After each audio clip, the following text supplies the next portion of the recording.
Hey guys, brand new podcast. And I want to let you know that our New Year's Eve event, me and my left foot friend and arm, Tommy Buns, are doing our live stream New Year's Eve. All you got to do is go to ymastudios.com/livestream. What is it, Halston? /livestream. If you go to either of our Instagrams, you'll find a link. Either of our Twitters, you'll find a link. If you can Google it, you'll find a link.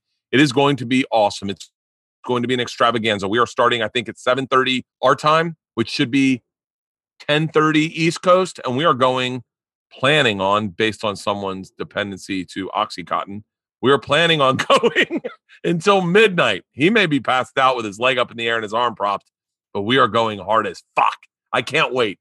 We have got so much good stuff. If you don't know, we have both written scripts for pornographies that we are in the process of shooting, hopefully. Come on, COVID. Come on, COVID. Come on, COVID. The porn industry is kind of getting hit harder by COVID than they've been hit by anything else. So we're hoping that we'll get these. Quit laughing, Halston.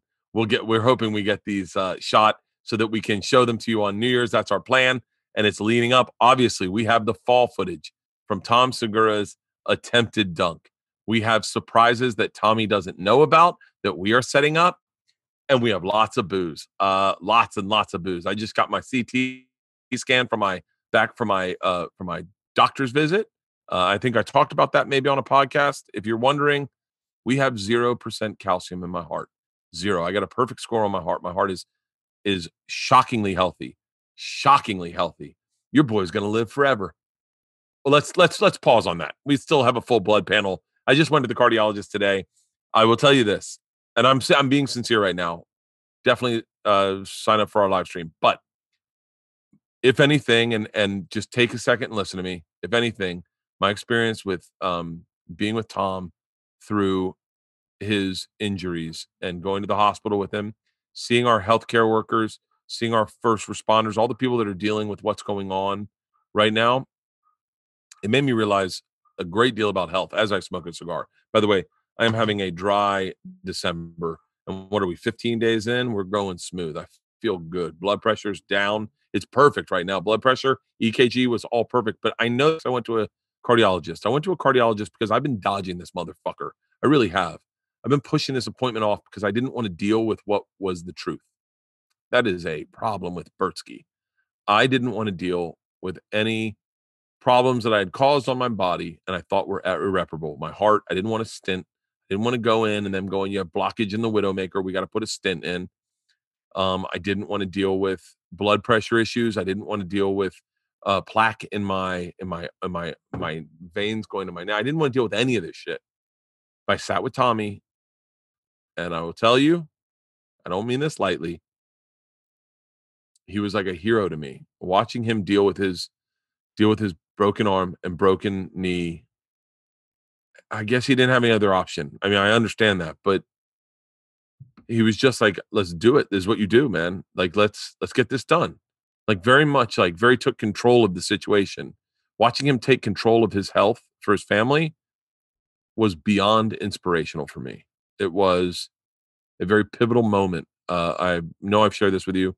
The first time I got a CT scan, and that basically is a scan of your heart. It tells you what's going on inside your heart. First time I got there was a sage old woman, African-American woman, who said to me, "You look scared." And I said, "I am." She said, "Honey," and I want this advice to be imparted on you this New Year's. She said, "Honey, it's better to walk through those doors than to be wheeled through those doors." And as I sat in the ER with Tom, I watched people get wheeled through those doors. Older people dealing with heart issues, dealing with whatever they were dealing with. And I had a change of attitude 100%. And I locked everything in for the next following week. I locked everything. My CT scan, my cardiologist appointment, I locked it in. And I thought, I kept thinking, Tom, he does all this shit. He gets colonoscopy. He does everything. I said, I just need to be as strong as Tom was. And he didn't have a choice. He had broken arms and broken legs. And I hope that this year, if you're like me and you like to party and you like to get loose and you like to eat like shit, and sometimes you like to get on the treadmill and try to try to rectify that situation and you push it hard, do this. Preventative medicine is the key to longevity. Go to your doctor, schedule a physical. If you are a man and you are in your 40s, get yourself a cardiologist tomorrow. Here's what you do. Next time you're at a party and you're having cocktails, bring up cardiologists to your friends. I did it with a lot of my friends. I won't say their names, but I've done it with a lot of my friends. And when they say something about, yeah, I never really had a heart, what I do is I text them and their wife my cardiologist name. And I've told him already, I'm sending every comic your way. Every comic that doesn't have a cardiologist, I'm sending them your way. If that's your problem, if that's how people die in your family from heart attacks and strokes, like people in my family, you get in front of that fucking bus, and then you can be here next year when I go back on tour. That's what I really care about, is selling you a ticket. And if you're dead, I can't sell you a ticket. Look, there had to be some lightness to it, right? But I'm being serious. Do it for you and your family. Do it for you and your family, and stick around. You cannot express the dread I felt. What is it? I went in Thursday for my CT scan. I felt so much dread going, this is where they tell me, cut him open. They don't do that. They tell you what's going on, and then they tell you to adjust your diet or adjust your lifestyle. Or they say, hey, man, we're going to just do a very non-invasive procedure where we're going to put a stent in. And they open up those clogged arteries. And then you live, and you get to see your kids go to college and graduate, and you get to see your grandkids, and you get to buy a new house, and then you get to live in that new house. This is very important to me. And trust me, this is like me.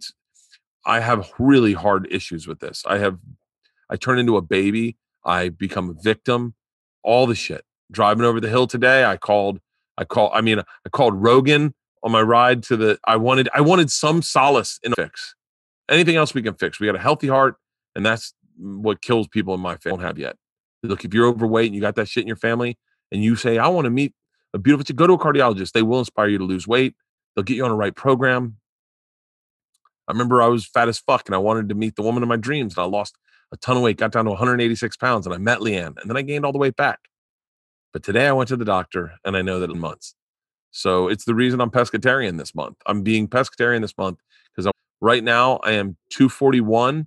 So we're down 16 pounds. I'm feeling better. I'm running better. My joints don't hurt. I'm staying hydrated, and I'm just eating fish. I've been pescatarian the majority of this month. And so I've been getting big, sharp steak knives. The steak knives are so sharp that literally thing is great. And they make a great Christmas gift because they come in this beautiful ashen ribeye like butter, and they cut through the skin of a salmon. I take the big long one, wooden box, and then that the knives are presented in, and I won't throw the boxes away, which is driving my wife crazy because we have the knives out, and then I hold on to the boxes because they're that pretty. I'm like, we'll use them for something else. Also, to sharpen them, they come with how to sharpen your knives with a whetstone, and they're so confident about their knives. Their knives come with a lifetime guarantee. Site-wide, on top of their biggest sale of the year, all you got to do is go to kamikoto.com/Bert and use the offer code Bert for an extra $50 off. Kamikoto, that's KAMIKOTO.com/Bert, KAMIKOTO.com/Bert, and use the promo code Bert. I want to thank all our sponsors. That seamless energy right into sponsors, but I do stand by what I say. Preventive and a healthy lifestyle. By the way, I'm obsessed with Winston Churchill. Okay. I talked about it on Bill Burt. That's why I'm smoking cigars right now, because I watched fucking Our Darkest Hour. I think I might talk about it on this podcast. I'm not certain. This is a great podcast with Pat McGann. We're going to get to that in a little bit, but I'm obsessed with Winston Churchill. They have a National Winston Churchill Day, but I'm doing my own Winston Churchill Day. January 24th was the day he died. And to celebrate Winston Churchill's death, on January 24th, I'm going to wake up in my bed. My wife and my daughters are going to bring in a tray for breakfast and bread. On that tray, there will be an egg over easy, maybe 2, maybe 3. There's going to be bacon. There's going to be sausage. I'd like blood sausage, something real British. I'd like a tomato, just half fried, put on the plate. I also on that plate want some water, a juice, some white toast, some butter, some jam, a whiskey, and a cigar. And I will be celebrating January 24th. Get ready for it. I might do a live stream event, really cheap, so we can all do it together. I might do a live, see if Tommy, I bet Tommy can set me up for just doing a solo live stream event that morning. We'll do it that morning, early in the morning. Oh, that would be fun as fuck. And we'll all smoke cigars and have whiskey and read the paper, and we'll go through the paper. Maybe we'll just do a podcast. Maybe we'll just film it and put it on YouTube. I don't know. But January 24th is the day he died, Halston. Will you check that real quick? Winston Churchill. By the way, I'm obsessed with Winston. I have a list. I have a short list of motherfuckers who did it right. You ready? You ready for my hero short list? I'm sure I just wrote it down. Tell me I wrote it down. I did. Hero short list. Please add to this hero short list. Ernest Hemingway. Boom. Winston Churchill. Boom. Mickey Mantle. Boom. John Daly. Boom. Teddy Roosevelt. Boom. Bill Murray. Those are my heroes. That's my who I carve into the mountain. If one day I could ever get to be on that list for someone else, it would mean the world to me. Those guys inspire me. I'm going to light this cigar, and then I'm going to introduce my podcast. Winston Churchill, born 1874, died January 24th, 1965. Insane. He lived to be 90 years old. 90 years old. Run your own race, motherfuckers. That guy drank whiskey in the morning. He had one. I think he called them soft whiskeys. Whiskey in the morning, champagne, a bottle of champagne at lunch, and a bottle of champagne at dinner. And that is my January 24th. I want you all to do it with me. We're going to see if we can do it together. We got big plans for 2021. I'm already going over them. I am not touring until I think June. We're going to start touring again. I've got plans. I think I've talked ad nauseum about these plans, but we're taking some time off. We're getting healthy all through the New Year's. I will be partying New Year's Eve, but that's the only time I'm really drinking this December. And then we'll play it by ear January, February, March. Hopefully this vaccine rolls out. Let's talk about Pat McGann. Pat McGann is a fucking hilarious comedian. We talk about when we first met. We first met a long time ago doing press in Chicago. He's a Chicago guy. He is a Chicago guy up and down. He is a hilarious comedian. I saw him perform at the Forum with Sebastian Maniscalco. Sebastian and him are good friends. They tour together. And I got to be honest with you, man. It really shows you, for me, this guy is a fucking murderer. You can find all his stuff online. And he has a special right now that's out. It's called Wait Till Mom's Home. Wait Till Mom's Home? When it anywhere. Apple, Amazon. It's anywhere you could watch specials is out there. I saw a bunch of Hawk all over him. I'm sure it's the shit you guys hate in me, or it's the stuff you love, and you're going to love this podcast. Ladies and gentlemen, without further ado, stand-up comedian, hilarious dude, Pat McGann. He's the man, I've been binge watching your stand-up lately. God damn it, man. I'm not writing enough. You know what I mean? Yeah, I don't watch a lot either for that reason. And because it's like, you start hearing like, oh man, I wanted to talk about that. Or I had stuff's clean. It's not, but it's smart. It's smart clean. Like, it's not like, it's not clean for the sake of clean. It's smart clean.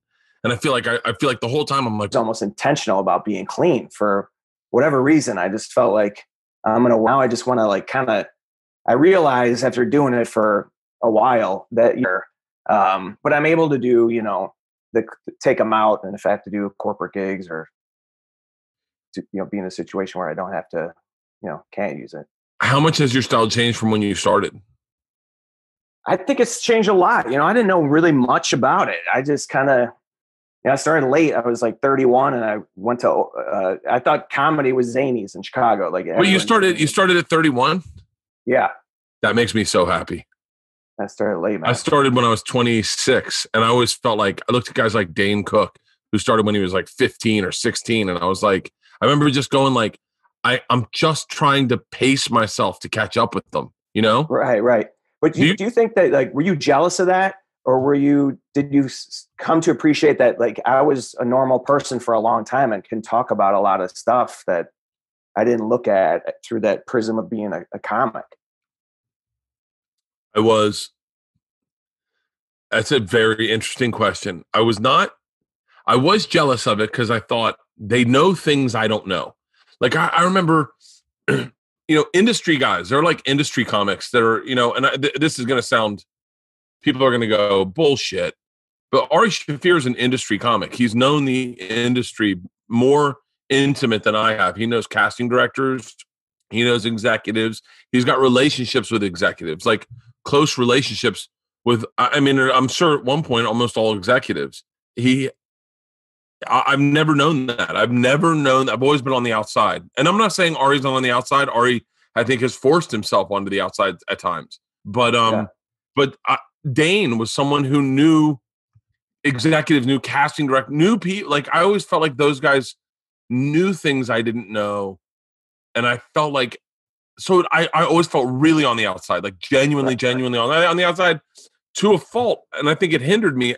At the same time, I worked with the guy, I won't say his name, but I worked with a guy who maybe went to college. I don't know if he went to college, but if he went to college, he didn't have a college experience. And he didn't have, this guy didn't really grow up very healthy. I think he grew up in Hollywood a little bit. I think his formative years were spent on movie sets and on television sets and doing clubs. And I remember watching behavior that I just knew was not acceptable with me and my friends, like certain behaviors. And I went, God, man, I remember thinking like, that's going to fuck him in the long run. Like, you can't act like that. Like, and right. I remember thinking like at 35, like, gosh, if I had started when I was 20, I would be 25 right now. But then I came to appreciate and realize that, no, I needed to be, live that decade, my 20s, not as a comic. So wait, what were you doing? Tell me what was your life like? Because mine was spent just in college. I mean, I just was in college for 7 years. Yeah. So like, and then I got into comedy. But like, what was your life like? Like, because I also am jealous of guys who like Anthony from Opie and Anthony was like was an air conditioning fitter. And you're like, I was, or Bill Burr worked on fucking down in a warehouse putting away pallets. Like, I always was jealous of guys who had men's jobs because I felt like they were more relatable to an audience. Sure. Yeah. I never had like a hard scramble job like that, but I was in sales and I sold packaging.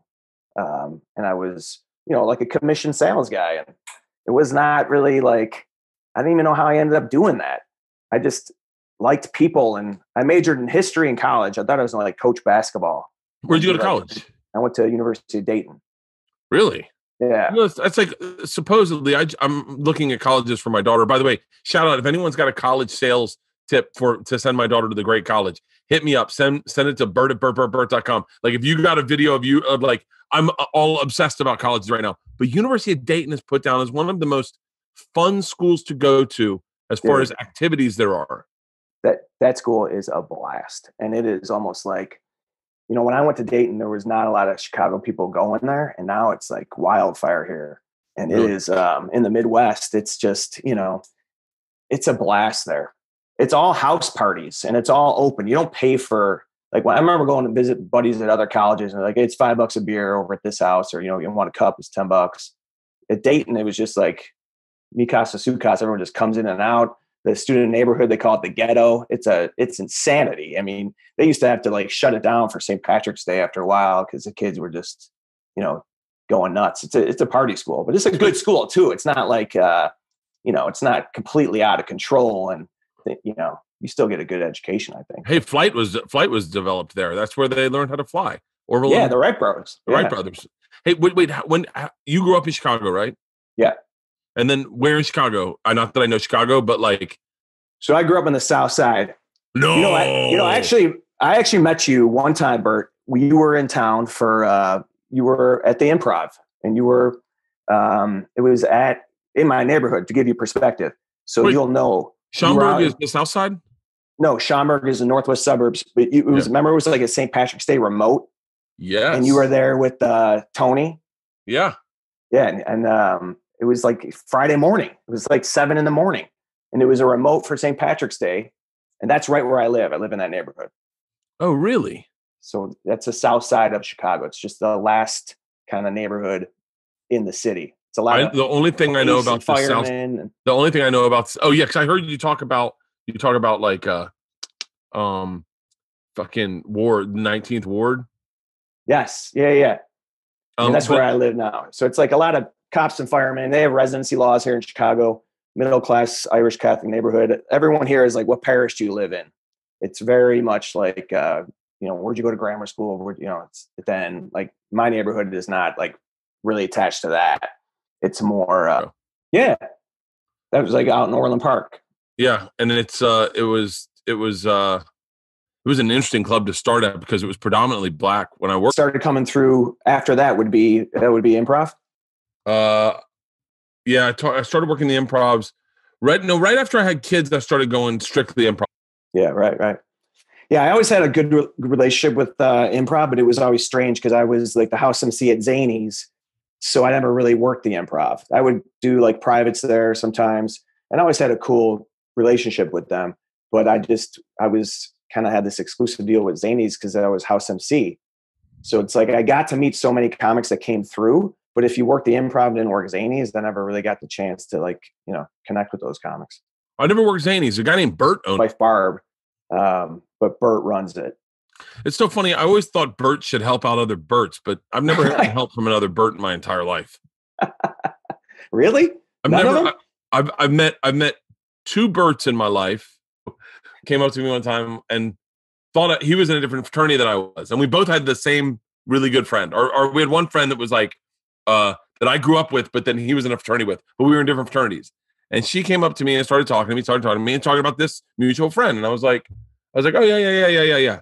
And then she's like, I'll see you tonight, and all the time. And she consistently thought I was this other Bert. And then I ran into the other, Theta or whatever, and she thinks I'm you. And he goes, yeah, no. And I was like, wait, what?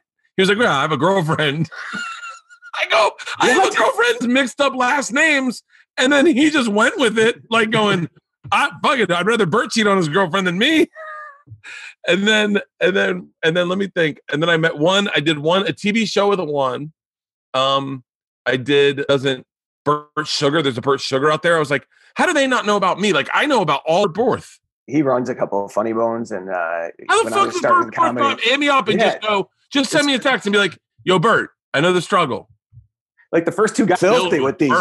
Man, this is insane. My favorite line into my vernacular today. I don't like tired speech. I don't like that's the content I'm here for, or just sipping tea. Anything that is common usage on the internet, I want to steer away from. I don't like the word dope. I don't like the word lit.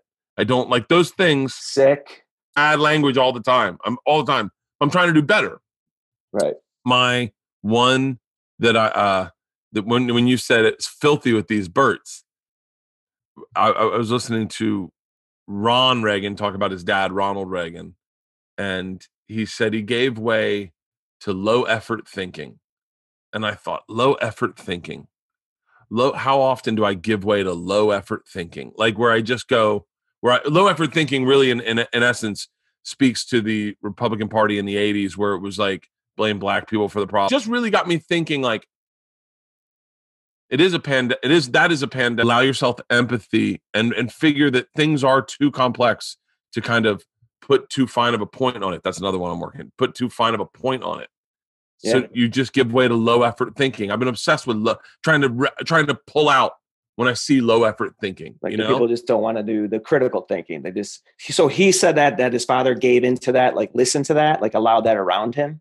Yeah, he said, I didn't quit on the Democratic Party. The Democratic Party quit on me. And what he was in essence saying is that at one point the Democratic Party was there to build up the working man, right?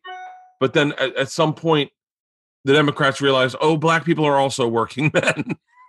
Yeah. and so are Mexicans, and so those are also working men. So let's build up all working men. And Ronald Reagan, and this is, by the way, I've just watched it. I'm watching a documentary on him. I'm obsessed with fucking leaders. I'm obsessed with all leaders of all kinds. And so what he was in essence saying was that he wanted a party that built up the white man. And that was what the Republican Party did in the 80s. No, listen, no one jumped down my throat. I just watched a documentary.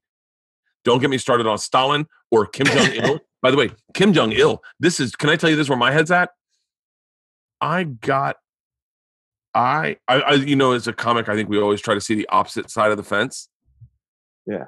I tried to figure out how this is a rough statement, as to work it as a joke, how the North Korean people are to blame for their own oppression, right? Hear me out. This is in this. I'm listening to this thing called The Real Dictators. It's a podcast. It is fucking amazing. It is amazing. In order to control a regime, in order to keep control of a regime, you have to have your foot on the neck of the people that you are controlling. If you don't, they will uprise and take you over, and they will torture you. You will be tortured and killed for your crimes against humanity. Stalin did it. Papa Doc did it. Mussolini. That's Hitler. It's fucking. And so Kim Jong-un is the new one. Kim Jong-il was a moron, apparently. His dad, the first one, Kim Jong-sun, I think is his name. He was a fucking genius. That guy created everything, and he really did think he was making what he was making was going to be great. Kim Jong-il came in and was like, all right, man, shit's going sideways. It's the 90s. Fucking communism's fallen. I don't know what the fuck I'm doing. I'm not getting money anymore like my dad got. Fuck. All I know is that if I oppress everybody, then I will stay where I am and I'm safe.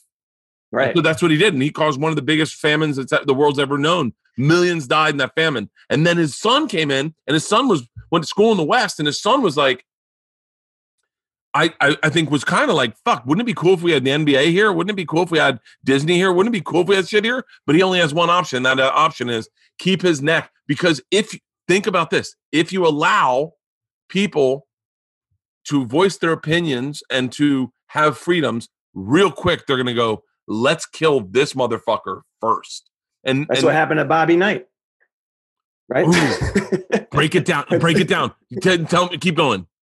No, Bobby Knight at Indiana was beating the shit out of players, basically, smacking them around, slapping them. And they just all kept their mouth shut for years. He was the general. It was accepted.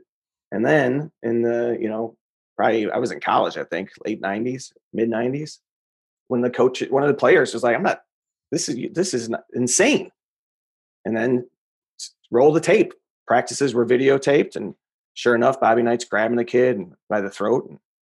And he was out. Once he's exposed, once you let that, I mean, think about that. How many operations, isn't that what's happening around us all the time? All these places, these organizations that are run by, people that are just basically tyrants. And then once word gets out, it's like, it's all exposed. Makes you think sometimes, like, does the shit rise to the top? That's a really good question, because then you wonder, like, I'm obsessed with success, and I think both of us have witnessed it with our friends. Like, watch our friends blow up and get big. Yeah, and it's interesting. I think we get a unique perspective to see it from the outside, and then also experience it sometimes as well. Like performing with Sebastian at the fucking Forum. You fucking murdered, by the way. You murdered. Oh, thanks, man. I appreciate it. You murdered. But like, I always say, like, I'm very lucky to have watched friends blow up, because it grants you kind of like to see how they do it. You know what I mean? And I think that's why I'm obsessed with this documentary, Real Dictators, because Where's this at? It says it's the podcast. It's so fucking good. Everything's a 3-part. You hear about before they had success, you hear about when they had success, and then you hear about their downfall. Yeah. And every time you're just like, on Showtime? I have not. That's the one I'm watching. I'm watching the one with the regular one on Showtime. See, I'm gonna get it. I gotta check it out. Dude, I'm really so into that fucking stuff. good. It's so good. It's I didn't realize. So I'm such an idiot. I don't know anything about politics. The KKK was Make America Great. Did you know that? I mean, it doesn't surprise me. Isn't that crazy? That is crazy. It's called dog whistling. I'm learning. I feel like all of a sudden I've grown up and wanted to get smarter recently. If you're into this stuff, there's I love Ken Burns. Do you watch Ken Burns? I literally just got off the treadmill. I'm watching the baseball one again. Oh, it's so good. But his Civil War. Oh my God. Is insanity. Right? You've seen that? Yeah. Well, here's the thing. I would get Ken Burns documentary on my iPad, and I would watch them on planes while I drank. So like, So like, I would And then I'd listen to them in the hook. I mean, I've seen enough where I feel like I can talk at a bar about stuff, but I might fact amazing. Wait, keep going. Tell me more about Ken Burns. No, I just think that he's phenomenal, and that his stuff is just. I mean, if you hear the guy speak, he never hems and haws. It's always just like he's got to be one of the most intelligent guys out there. And I think that his documentary, the things that he touches on, it's like if Ken Burns is talking about it, then we need to listen because, despite the bangs, the guy actually is. I actually pulled up the Civil War one just during this last few months, all this shit going on, and you watch it, and it's just like it's insane today. The differences in states and it's madness. A lot of it still is. It's interesting. Why weren't we interested in school when we were kids? Yeah, right. I mean, I'm so fast into socialist, and then you look at like the path of socialism and communism was it was one way. I mean, it was like, yo, all right, let's the rich just take advantage of. A lot of that's going on in Chicago and in my neighborhood too, where we have people that so much of it is what you're hearing probably about in these dictator podcasts. It's the working class. It's in the world. I will just say that right now. When was the last time you got rewarded for brushing your teeth? Well, with Quip's new smart electric toothbrush, good habits can earn you great perks like free products, gift cards, and more. I love technology. I love technology to track my status. And if you told me that technology could add to things like Smart Brush for adults and kids, connects you with the Quip app on your Bluetooth, tracks gift cards, discounts from Quip and their partners. Do you already have a Quip like me? Well, up sonic vibrations with a 2-minute timer with 30-second pulses. So you do. I don't like taste. Their toothpaste, the mint one, is not too much mint, just enough paste. I love it. The ingredients for strong, healthy teeth. And they have floss that expands to clean and comes with a refillable dispenser to reduce waste. EcoFrag to bring you good oral cares and habits wherever you go. For me, I just shove the top of the mirror, Quip on the mirror. I never forget about it. Join the over 5 million mouths who use Quip and save hundreds compared to other Bluetooth brushes when you get Quip Smart Brush for just $45. Start getting rewards for brushing your teeth today and go to getquip.com/Bertcast right now to get your first refill for free and rewarding. I'd like to thank my sponsor, Whoop, fully charged, baby. Can you see that? Fuck yeah. With 2020 coming to an end, we're all thinking about getting healthier this year. I know for a fact 2020 for me is going to be my fucking year. We're going to be outdoors. We're going to be with people. I want to be lean and healthy, and I do that with my Whoop. Whoop is great for measuring and tracking and quantifying behavioral changes. Whether you're looking to participate in dry January or a dry December, like this guy, or just improve your overall shape. Hit your next personal best. Whoop is the best personal fitness tracker you can achieve to help those $1 a day. It knows so much about me. When I wake up, when I get a recovery score that lets me know then how ready my body is to perform that day or how much rest it's needed. I go straight to the strain coach. I get a targeted exertion goal. I need to recover. A lot of times, if I have stuff early in the morning, I will be sitting on my couch, and it is the best fitness tracker memberships I've ever seen. And for just $30 a month, you get personalized insights 24/7 that quantify the data to help you better understand your body on a deeper level. Whoop goes beyond just tracking calories and heart rates. It monitors sleep, strain, and recovery with personalized feedbacks all in real time within their app. It's the big reason I recommend it to anyone trying to achieve any fitness goals this New Year's, whether it's a New Year's resolution. Head over to whoop.com/Bertcast to get started. Train smarter this season and beyond. Out of my interest, if that makes sense. Like, you vote more for like, hey, I want this to be a good business here. I want our country to be like a good shop, but I don't really want to run it. But I'm going to vote for the people who I think are going to cater to everybody or try and push things forward out of the greater good than like, the bottom line. I remember when I was a kid, I was sat in the car with my dad and I said something about taxes. I don't know how old I was.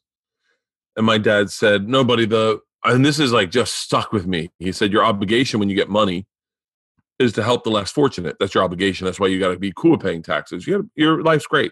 Pay extra taxes. It's fine. I remember just very casually said that to me. And so when, all my friends started leaving, I'd argue it's got to be state taxes. For a lot of them, it was a benefit. They're just making so many millions of dollars. I know that they were just like, I'm giving millions of dollars to a state that I feel like is not running it properly. And that's all right. I didn't feel like I felt my responsibility was to stay here and to pay the taxes. I felt like, I know that's stupid. And I voted for all the people that were going to increase my taxes. Like, I mean, is it stupid? I mean, or is it, long term, maybe the best thing? I mean, the infrastructure around everywhere is shit. I mean, you travel the country, right? Yeah, I do too, and you can see it. It needs help in a way. It's not going to fix itself. Like, I don't know.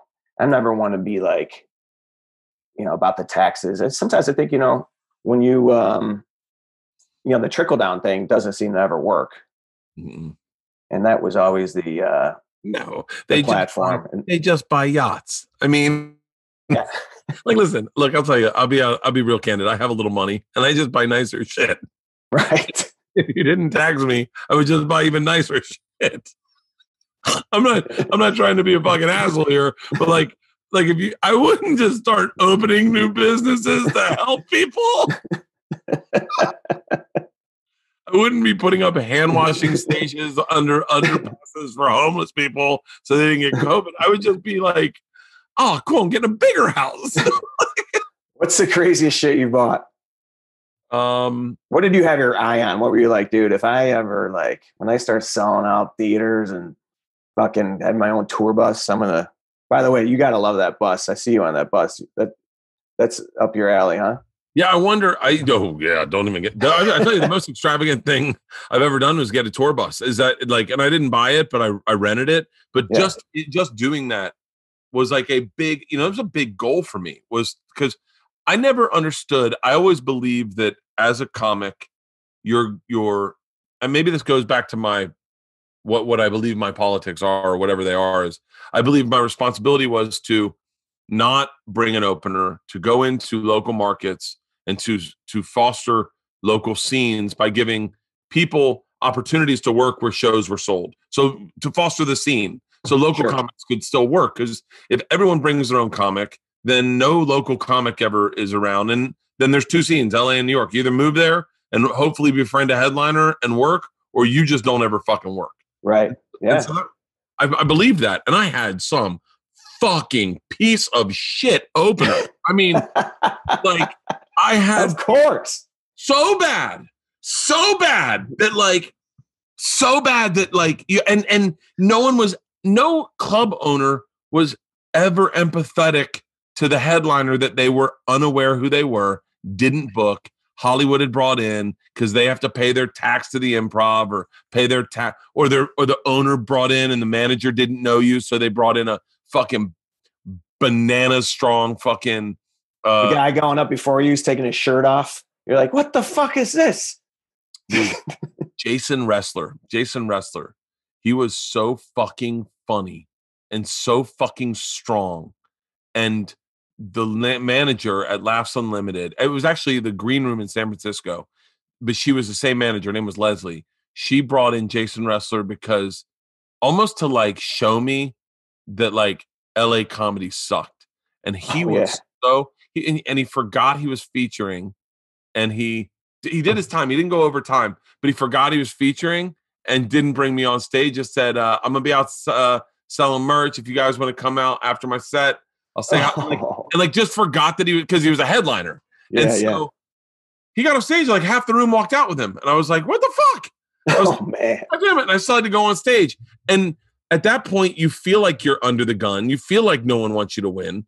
And you start getting shitty and pissy. And I really think it taught me a lot about humility is how to learn how to become friends with Jason Wrestler and go, he is a strong comic. I do like good comedy. Like I should. And he had, like, I think he had played minor league baseball. Like he was everything you wanted to be, Yeah. Had a kid, had a fucking, like, I mean, like it was like me. And God, I wonder if he's still doing stand up. He's got I don't know that name. He was out west though, huh? You miss clubs? Yes. Yes. And I'll tell you why. I feel like, and you tell me what your perspective is, but when you start performing in enough theaters and for you guys arenas, your act becomes less by the seat of your pants and more scripted, more of an act, more of like it's really hard to get off book. Sure. Yeah, and dude, this ride of Sebastian's Wave has been crazy for me. But I still have, when I'm not with him, I am in clubs, Yeah. and that is completely different. But when you do the forum, you can't really fuck around much.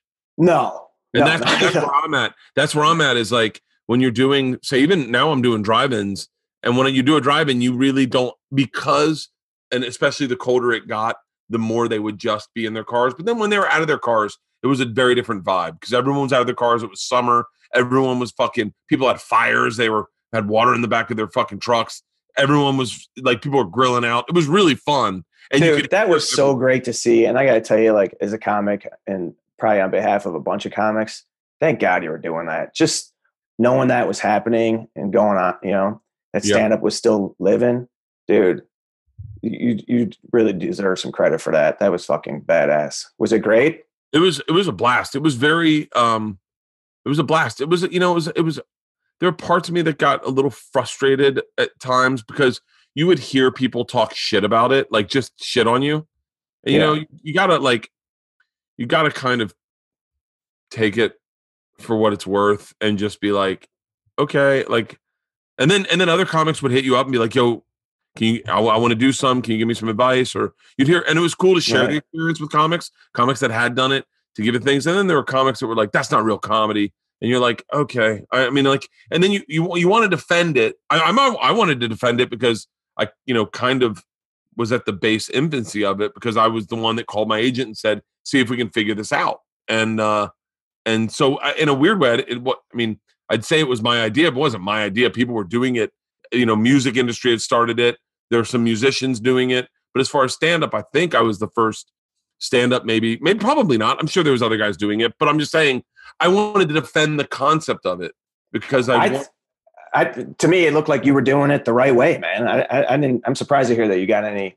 Oh, a lot of people. I mean, Dave Chappelle shit on it before I even did it. He was like, it's stupid. They honked their horn. And you're just like, you haven't done it. No, I'm not shitting on Dave Chappelle, but I was like, you have a really big platform and you just told 35 million people not to go see it. And I'm like, and on my head, I'm like, I have a show next weekend. Your thing just came out. I have a show next weekend. I was like, right. And I was like, and I'm like, and here I am celebrating the fact that you created stand-up in a field, which wasn't a thing before it happened. And I'm sure he would probably say, no, I'm sure, I don't know. I'm definitely not taking swings at Chappelle. I'm just saying, like, when I saw him say that, I was like, they don't honk. They actually don't honk. I think some comics would ask for honking. I think that if you got any comic there to the event and presented them the moment, that they would go up and they would do time and they would say, wow, that's just another way that I've done stand-up. I mean, we've all done stand-up in weird situations. That doesn't seem, fuck, I'm doing corporate Zoom shows where I got to do time, Yeah. I mean, I would take a drive-through. I mean, come on. I'm not taking any swipes at Chappelle either. I do not want to be on his radar. No, I don't. For the first time. I don't want to be for the first time.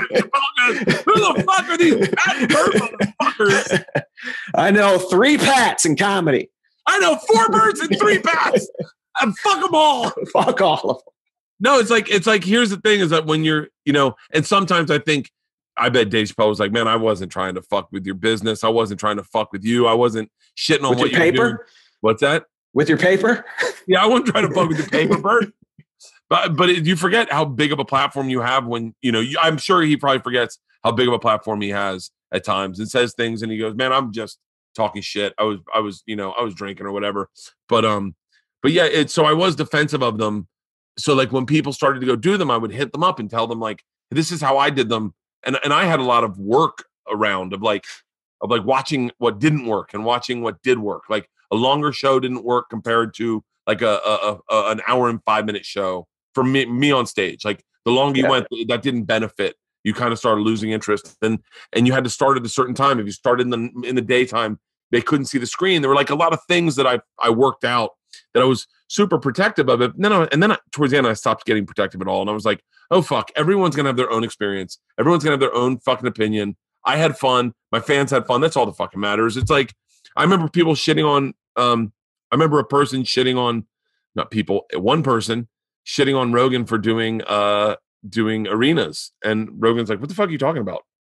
And he was like, "Oh yeah, Real Intimate, Joe." And Joe was like, "They're fucking amazing. They're amazing. They're amazing experiences. You just have never done them, and you're now shitting on them because you've never done them, and you probably will never do them. And now you're going to take a shot at me. Hey, listen, I'm having fun. Go fuck yourself." So, and it's just unavoidable. It's the it starts. We're talking about doing open mics earlier or starting out in comedy. It starts there when you get your first hosting gig. Like, why the fuck is he? They can't host. They don't know what they're doing. There's always going to be. Why is he headlining? Oh, yeah. You're doing bar shows? Okay. It's interesting. Comics, it used to be worse, but comics, it's like there's only a few comics that get by unscathed without comics talking shit. Cook has taken more shit from comics than anyone. Dane Cook should be the fucking patron saint of shit talk comedy, because more guys talk shit about that guy. More guys and girls. They talk shit about him on SNL, on Mad TV, on fucking Step Brothers. They all talk shit about him. And I know for a fact you only, it's out of jealousy is why you talk shit ultimately. But man, I would lose my fucking shit if I was him. I would have lost my shit. I would have gone after motherfuckers. No, he took everything. That guy that sucks, right? Yeah, fucking really does. Everybody around you. Everyone. But he's resilient, right? Do you have a relationship with him? Are you buddies with him? Yeah. Some tick makes him different. And so there are parts about Dane, just like there are with me. I just find it interesting that anybody would, think that somebody who's just trying to entertain people and make people laugh is an asshole. Like, there are very few assholes. I've met a few in the business. I've had a couple, but even those instances, I would think maybe they were just having it was like the wrong day. But don't you agree? Like, most comics, guy or girl, they're usually cool people. They're just trying to fucking make some of them are weird, right? Most comics, I think what some comics want everyone to fit into the same mold. And you just have to allow different molds. And I think, like, I remember Sebastian saying to me one time, we were in a hallway, and I was doing this thing to try to promote my special. I forget what special it was. I was doing this thing to try to promote it. I think it was Secret Time. And I was asking comics, what are the best 5 ways? What are 5 tips on watching a special? Meaning, I wanted to get 5 tips that I could, like, do a video of the big comics saying this is how you should watch a special, and then I voiced over everyone saying, and definitely watch Hey Big Boy or Secret Time from Bert Kreischer on Netflix, whatever. And it was interesting the way different people reacted. You weren't asking much of anyone. You were just saying, hey, real quick, do me a favor. I'm going to videotape you. And Bill Burr was like, what? Like, and Sebastian just was like almost like a deer in headlights. And he goes, at the end, he goes, how can you do this? And I go, what do you mean? And he goes, I could never do this. Like, I could never ask someone, how can you? But he wasn't. But here's the thing is that I think his comics were so sensitive. I was taking it as a compliment. I actually took it as I took it as a compliment. I took everything everyone said as a compliment, like going like, but that's also, I'm a little fucking blind in that, where I go, I'm going to do whatever I can to succeed. I'm going to do everything. I like doing stand up. I want as many people to see it. I believe I'm a good stand up, and so I'm going to do everything. I'm going to make promo videos. I'm going to get in a Speedo. I'm going to dance with a marching band. I'm going to learn a hip hop dance. Yeah. All things that maybe wouldn't work for a lot of guys. I go, oh, I don't really care. I don't have much of a, and I think and that's why I say, like, guys like me and you is, we spent so much time in the clubs. We still are in the clubs. I'm out of clubs now, but yeah, you're out of clubs. To watch people blow up, you really get an inherent hunger in you where you go, I'm going to bust my fucking ass, man. I'm going to do everything I can. I'm not like, I saw you doing the interviews, doing stand up in your living room. And then you did the thing on television, and then you go in and you wake the kids up. And it was like, so my energy, like, I was like, that's what I'm talking about. But then there are guys that would be like, hey man, you don't fucking bring your family into this. Like Bill Burr would never put I don't know, maybe Sebastian would, but Bill Burr would never, Rogan would never. But like, dude, I did never, like, when I was doing those pop-up videos, I did start to think like, man, maybe this isn't like, and I feel like I'm a purist. Like I would defend, like, you know, stand up and anything. But I was just, you know, it's like fucking pandemic. Like, I finally was like out of my comfort zone doing something different. I mean, I think that's what maybe Sebastian, I would think, was probably what the angle he was coming from, not to speak for him, but you know, he admires that you're able to step out of that comfort zone and be. Oh, that's how I think, right? That's how I took it. And I think, you know, I think there are so many guys that where their stand up is one thing and then they're very private people, you know, like they're not like, I know I can speak for Bill, and Bill is a very private person. I went to Bill's house one time and he gave me the address, and I show up to the address and I ring the doorbell, and then from across the street up a house, I hear Bill, over here, asshole. And I go, you gave me the wrong address? He goes, yeah, I know you're going to Zillow how much I paid for it if I told you where I lived. But you can't read the numbers as you walk in? You're not going to figure out his address? I Zillowed it. I Zillowed it inside his house. Oh, that's phenomenal. But yeah, I thought it was really cool that you were doing, you know, the way you were fucking with your family. I love that. I love fucking with my family. That's why I'm jealous that your kids are so young, because mine are old, and now when I fuck with them, they just get like fucking. I came up with a bit the other day on Kelly Clarkson. You'll see this one at one point. Your daughter, you have a daughter and a son. Yeah, girl, 2 boys. Girl and 2 boys. At one point, your daughter will want to distance herself from you. She'll be growing up. It's very natural. All women do it. They just start to. Oh, it's got to be tough, huh? It is devastating. Is it happening right now for you? Or are you through it? Nope. I'm in the middle of it right now. It's happening during the pandemic, and we can't leave. So like, it's happening while I said on Kelly Clarkson, and I'm going to fuck it up now. I'm going to try to figure this bit out. I've been working on this bit for a long time. I said, it's like breaking up with your girlfriend, but still staying roommates. You're like, oh, cool. So you're just going to bring other dudes to the house. Oh, that's great. I love this child more than anything in the world, and no fault of hers. She wants nothing to do with me. You know, it's just, she's 16 and she should be having her first kiss and all the things that are very natural. And she's stuck in the house with me. And I represent a lot of her not getting to live a life that she should be living. But because of this pandemic, she's in a certain place. But aren't you cool? Like, aren't you like the successful dad, like the famous dad? Like, isn't she? Yeah. Who's called her a fucking moron her entire life on stage. Oh, okay. Fucking window licking ninny. I fucking said the worst things about my kids. Like, I talked about them having their periods. I've done everything, but it's the same thing. It's like, you know, when you're young and you do stand up, like, it's like when you talk a great deal about your wife and your kids, about your family. And do you ever? I'll ask you, but do you ever run it by them first, or do you just take it on stage first, and then if it works, go, oh, I got this bit about you. I should maybe. Yeah, usually that. Like or she'll just see it. Yeah, and sometimes people think I'm taking it and like swipes at her all the time. Like, oh God, she really puts up with a lot. But I don't really feel that way. That I'm taking a dump on her constantly, like always, you know. But I did a joke to my wife the other day. I said, I'm trying to, you know, it's like. I'm writing everything down because I'm not on stage. But I'm in comedy brain because I've been on the road for, 4 months or whatever.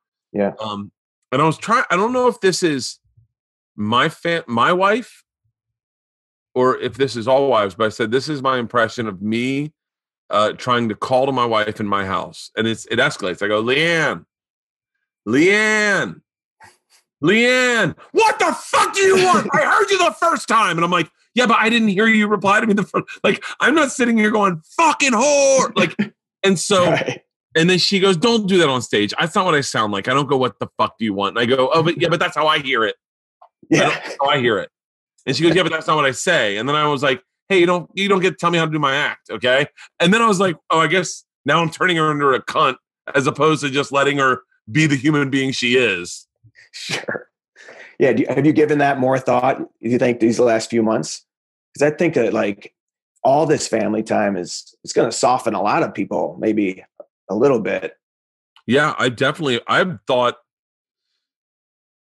it's interesting. I did a podcast with this comedy group, Auntie Donna. They're on Netflix. They have a sketch show, and they were talking about sharing art with friends, and that if people shit on the thing that you like, then it makes you close up, and it because you're when I'm sure, as you know, like whether it's music or comedy, if you show someone you like and you're vulnerable, and then they're like, "Oh, that's stupid," then you kind of go, "Well, I don't want to share anything anymore because that was who I am." And that happened to my daughter Isla. And so I was talking with Isla the other day. That happened with her with anime. She was really into anime, and she shared it with some friends, and they made fun of her. And for like a year, she shut down entirely, and was kind of, I don't know if she was depressed, but she was definitely was not the goofy kid that she could say anything, and I would take it on stage, and it would murder. I mean, this kid was so fucking bizarre that anything she did, the dumb anything she did, the way her brain worked was just a gold mine. I never had to change a word. I would just take it right on stage. Bam. She's just spitting material. And then it stopped for like a year. It stopped. Luckily, I had already some stuff logged. But as I started to write, I was like, I don't have any good Isla stuff. And she had kind of disappeared for a year. And then she came out of it. And we were talking this weekend. That's great to hear. Yeah. And it was like, we were talking this weekend, and I was telling her, when you were younger, I remember one time, this kid was like, she had her hands behind her back, and she goes, "Guess what's in my hand?" And I go, "I don't know what." She goes, "A punch in the mouth." And the first words out of my mouth, I go, "Did you write that? Is that yours?" Because I'm taking that. She goes, "Yeah, is it funny?" I go, "It will be when we do it to your mom." And so, this kid was like so fucking, and then for a year she disappeared. And this weekend we were talking, and I was saying, did I do that to you by talking so much about you on stage? Did you feel like? She goes, "No." She was like, and I don't think she knew why it happened, but it was my wife and I have determined it's this anime that she got into. She got into stuff, and kids at school were rough on her, and it's like, you get drawn to stuff for whatever fucking reason. Right. And she started being bizarre again. And I was like, God, thank God we had the pandemic to shake this out of her. Yeah. How old is she? I don't know. 14. And anime is what? Is that like Japanese art? It's like it's just art, I guess. Technically it's cartoons. Okay. Yeah. I know what you're talking about. It's Japanese cartoons, and she was so into it, and I guess maybe she's out of it now, but she was like, she was obsessed. Did you get into it at all, or like look into it? I tried, but both my girls were into comic books, and I wasn't a comic book guy, but luckily, out here we have the comic book show that you could do stand up at. So I would do stand up over at that comic book show, and then I would just I would do spots or do a podcast there just so that I could go and buy comic books for the girls. And one of the things that I'm sure you can attest to is that the alt scene wasn't very welcoming when it started. It wasn't like the most embracing place. If you didn't look like you were alt, if you looked like you're a normal, not normal, normal's the wrong word, but if you looked like a bro, they didn't like you. And that wasn't alt scene. But what's crazy is that, man, comic books are stores are the most, sometimes, I can't say everywhere, but the most welcoming places. And you could go in and go, "Hey, my daughters are into comic books. Can you help us out?" And they'd be so excited to share their shit with you and be like, was that Kamal's room? Kamal did it. Kamal did it. And did you know Kamal in Chicago? You know what? He just was leaving when I started. So that whole class, like when I started here, Hannibal was still here, and he was here for another maybe year and a half, 2 years. But right when I started, it was like Nick Vatterott had just left, TJ Miller, Kyle Kinane, like that wave, Matt Bronger. And they were kind of on this other kind of scene that I didn't even know existed. I was just going to Zanies and like, oh, I got to do this Rising Star Showcase. And oh, he asked me to host, and I'm going to, and then I, started to realize that there were other kind of cliques around and groups. One of them started that CYSK show that's still running, an independent show in Chicago, Comedians You Should Know. They have one in LA too. And they, so they were just gone, but Hannibal was still here. And trying to think who else was kind of climbing it. Beth Stelling was here. You started in Chicago? Beth, I don't know if she started in Chicago, but she definitely grew up here, I would say. Really? Yeah. That's an interesting. Chicago is an interesting scene. It's one of the only. So, what are the scene? What do you think are the comedy scenes in the country? That's a good question. I mean, I always, I think I start in the Midwest, right? Because I'm here in Chicago. So Madison has a strong scene, Minnesota. And then I think you wait, who's the Minnesota? Oh yeah. Minnesota is what's his name's room? The guy that never Acme. Yeah. Acme. He hated my guts. You never booked me either. He hated my. What was his name? Really? Pete. No, Lewis Lee. Lewis Lee. Pete Lee's a comic. Lewis never liked me. Yeah. I think he actually told me. Yeah, I think I worked there. Where'd you see him at? At his club. I worked there for the Jameson comedy tour. Oh, okay. And he told me you wouldn't work here. I would never work you here. Were you doing that with like Steve Byrne and who was on that? Billy Gardell, Pete Corielli, Danny Bevins, Mike Loftus, and Nick Griffin. Oh man, that must have been a blast, huh? It was a blast. Nick was, I mean, I can say this. I love Nick, but Nick was absolutely horrific to be around. But he's a great comic. He's fun to watch work. I mean, I remember one time I was in a green room and I started talking to him and he goes, "Just so you know, I'm not going to respond to you." And I went, "Hey, just so you know, I'm going to keep talking." And he went, "We're good." Really? Oh, he's a brilliant comic. He is. He actually helped me get on Letterman. I got on through Nick Griffin. Really, that was a great set. Applause break. First joke. Oh, I mean, I haven't looked at that for so long, dude. How many applause breaks do you think? It's like the biggest moment. It's the biggest moment of my career. So I'll take it. Look at this. I got my Letterman right there. That. I got my Letterman right there. Oh, dude, mine's right here. I'm staring at it. It's above me right here. Yeah, biggest moment of my career. Second biggest moment is in the documentary about the Comedy Store. David Letterman goes off on a little bit of a rant about how talented I am, and I'm like, "Shut the fuck up!" It's like the great man. Are you serious? Mike Binder sends it to me, and Letterman goes, "I got to get that video and post it. I wonder if Binder would let me post it." And goes, I gotta fucking post that. I gotta hit up Binder. Where's my phone? He goes, I'm watching this guy do stand up, and he rips his shirt off. And Binder goes, "Bert Kreischer," and he goes, "Yeah, Bert Kreischer." And he goes, and I'm like, "Why did he take his shirt off?" And then like 20 minutes later, I'm like, "Oh, I forgot his shirt's off. Like his comedy's so good, yeah. You forget his shirt's off." And I went, That's great, man. I can tell you, that's like where you were on 9/11 when the first person told you what was happening. You know where you were. Like I texted my dad. I know where I was when The Rock retweeted me. Like there's certain moments. Oh yes. Oh man, yeah, that's got to be. And so I texted it to my dad. And my dad goes, "Buddy, I think he's talking about you." I go, "He's definitely talking about me. Are you fucking kidding me?" Yeah. So wait, what was that Letterman like? Do you remember? Oh, for me, it was just a blur. Walk me through it, beginning to end. I want to know everything because I can walk you through mine. Literally, you'll walk in the back door with the backpack on and a V-neck shirt, and they're like, yeah. "Hey, Brett, over here," and you're like, "Okay, I'll take it." Get in that elevator, go up to the. Yeah, my dressing room was like upstairs, little tiny right? green room with the little like. Dude, one time I was I actually did it twice, and the second time I did it, I was getting on the elevator and I heard like someone running on the stairs, and I'm like, "Oh, they must want to catch this elevator," and I'm like holding the door, and it's Letterman, and he's running the stairs. They were taping 2 shows, And that's what he would do. They said between the shows, he ran in the building, in the theater. It was his workout. Really?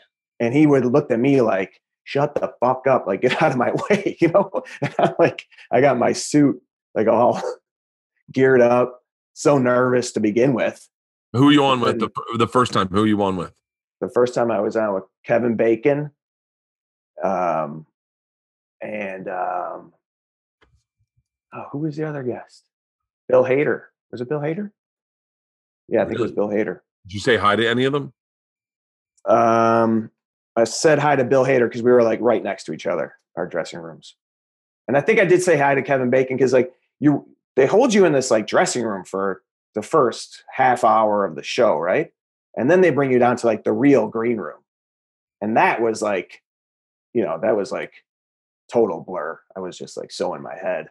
I don't even remember that, to be honest with you. I mean, and then then they pull you out, and then I remember Biff pulls me out of the green room.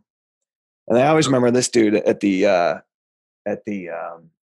gate. He's like, you're going to hear him. You might not hear him though. So I'm going to tap your shoulder when he says your name, and you walk out. And he can my nerves are probably like palpable, right? And he's like, hey, relax. This is where the Beatles made their debut in America. And then he like taps my shoulder and sent me out there. And it actually was kind of like, oh, that's funny. It's kind of relaxing. Yeah. But dude, I had a joke with my wife's name in it. My wife's name is Sarah. So I had a joke about being like at the movies with her, and she talks all the time. And and like is that your first set? That was the first one, yeah. And my punchline was like, oh, it's a pretty good movie. Like Sarah had a big speaking role. And I say her name, and she kind of liked that, Dude, I totally blanked on that part and didn't say that part of the joke. I had a off the rails, like 5 second. You know when you have it when you're first starting out, and you might have it for like 30 seconds or a minute, like a blank out. I had like a 5 second, like, oh no, this is happening, and then somehow I got back on track. But I did have that first set. I had one of those almost freak out moments. Yeah, I've crazy, right? I've had those where you just totally blank. I don't remember a green room. I remember being upstairs in the tiny little dressing room. Yeah. I remember I ran into Henry Winkler in the hallway, and he was very nice. That's great. Yeah, Shia LaBeouf. It was the other guy, and he went. Did you know how to say it? Did I say it wrong? No, that sounded right. That sounded like you nailed it. But did you know it at that time? No, I didn't know. I knew who he was, but I don't know if I don't think I was like a fan or anything. I'd known who he was from Project Greenlight. Isn't that crazy?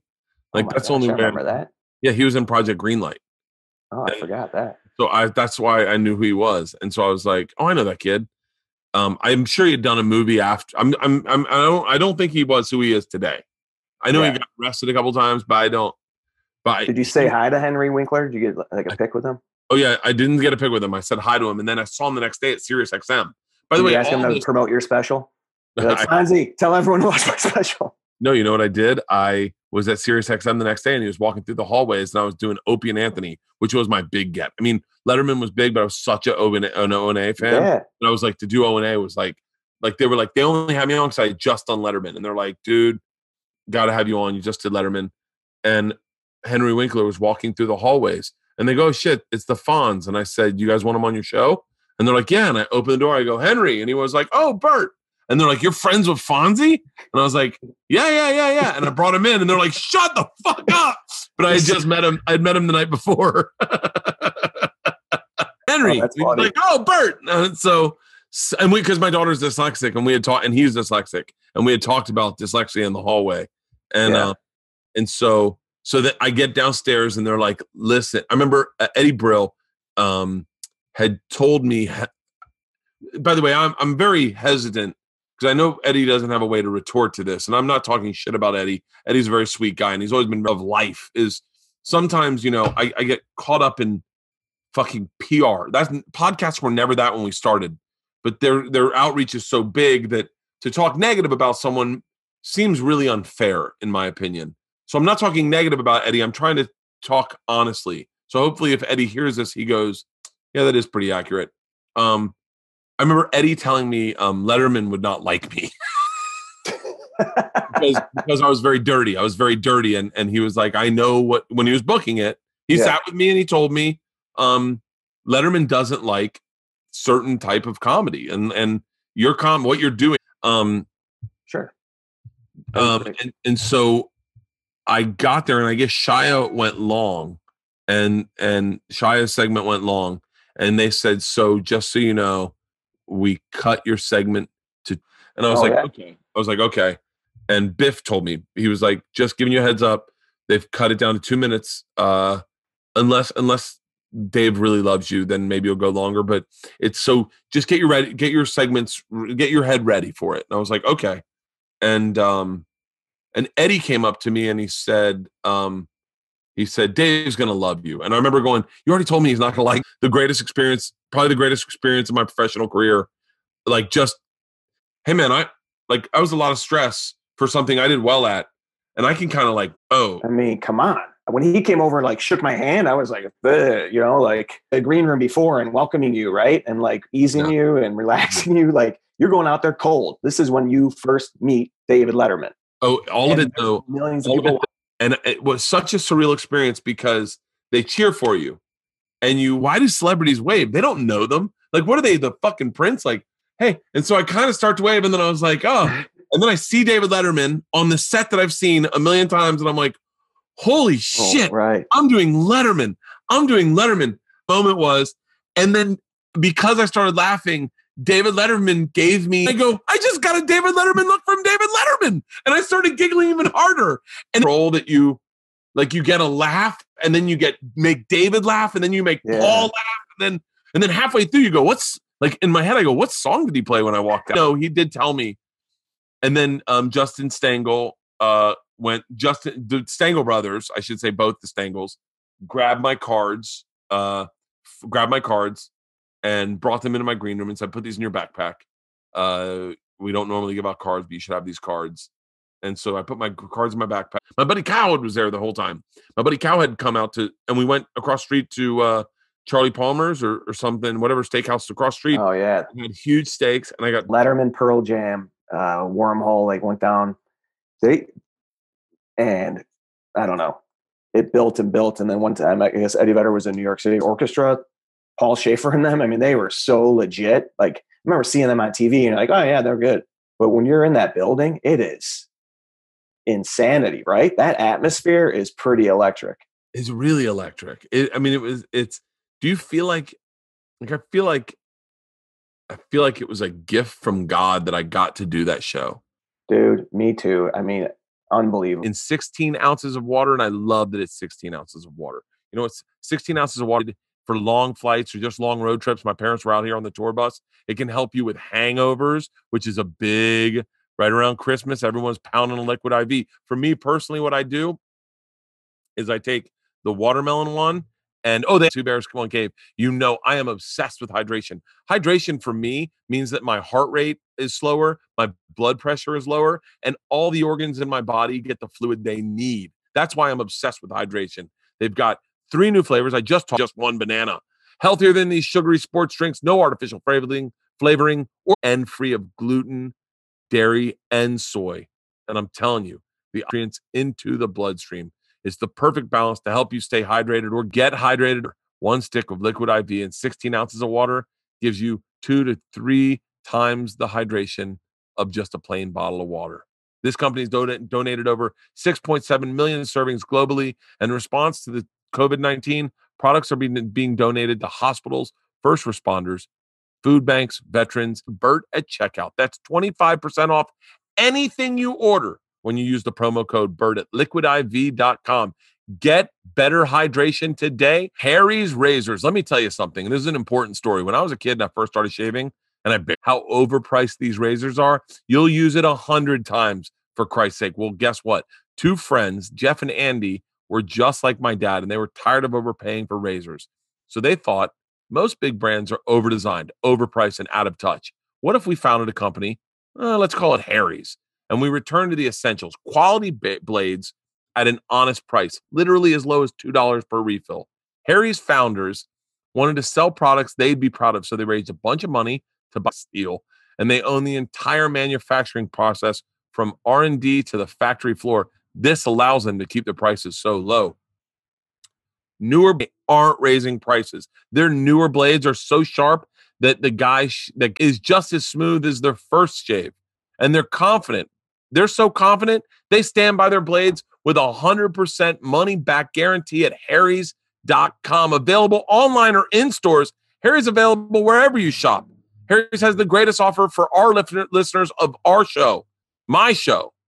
New U.S. customers can redeem a Harry's trial set at harrys.com/Bert for just $3. You'll get a 5-blade razor featuring their new sharper blades, a weighted ergonomic handle, foam shaving gel with aloe, and a travel cover to protect your blade when you're on the go. All you got to do is go to harrys.com/Bert and redeem your trial offer today. I want to ask you though, like, would you do it that way? Would you not want to meet the guests until they came out and things were rolling, or how do you do it? Like with your show, with the cabin, like, do you see people beforehand? No, I don't want to talk to people beforehand, and I try to keep as much distance when we do it. I want our first initial meet to be real, and then we can hang out. But we usually just gossip, That comes across too, that you guys are just seeing each other like. Yeah, that's like, what the fuck? Yeah, and for the most part, it's kind of crazy. I'm trying to work on a bit on this. I'm working on a bit on everything these days. I want to work on a bit about how my wife and my relationship is so much.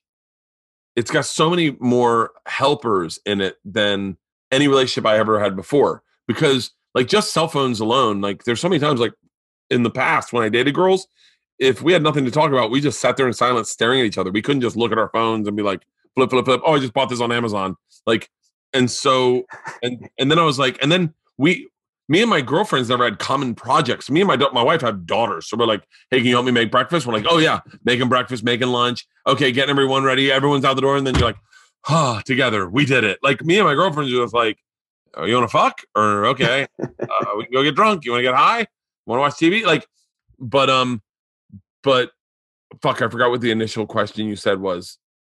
No, I'm just saying about me. On the cabin, what's really interesting is that for the weird part is once we were only really as soon as you stopped interacting, everyone kind of went to their cell phones.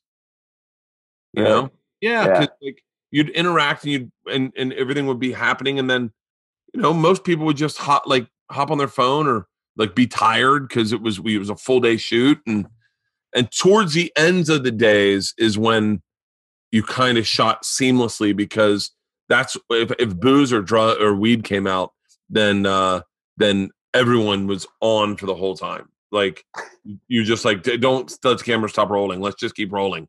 But in those mornings, you do a meet and greet, and then a lot of times it would be like what the fuck are we doing here? So I would be going like, just have fun, just whatever, trust me. If you don't want to do anything, don't do anything. And if you do, and I'll do everything. I don't really care.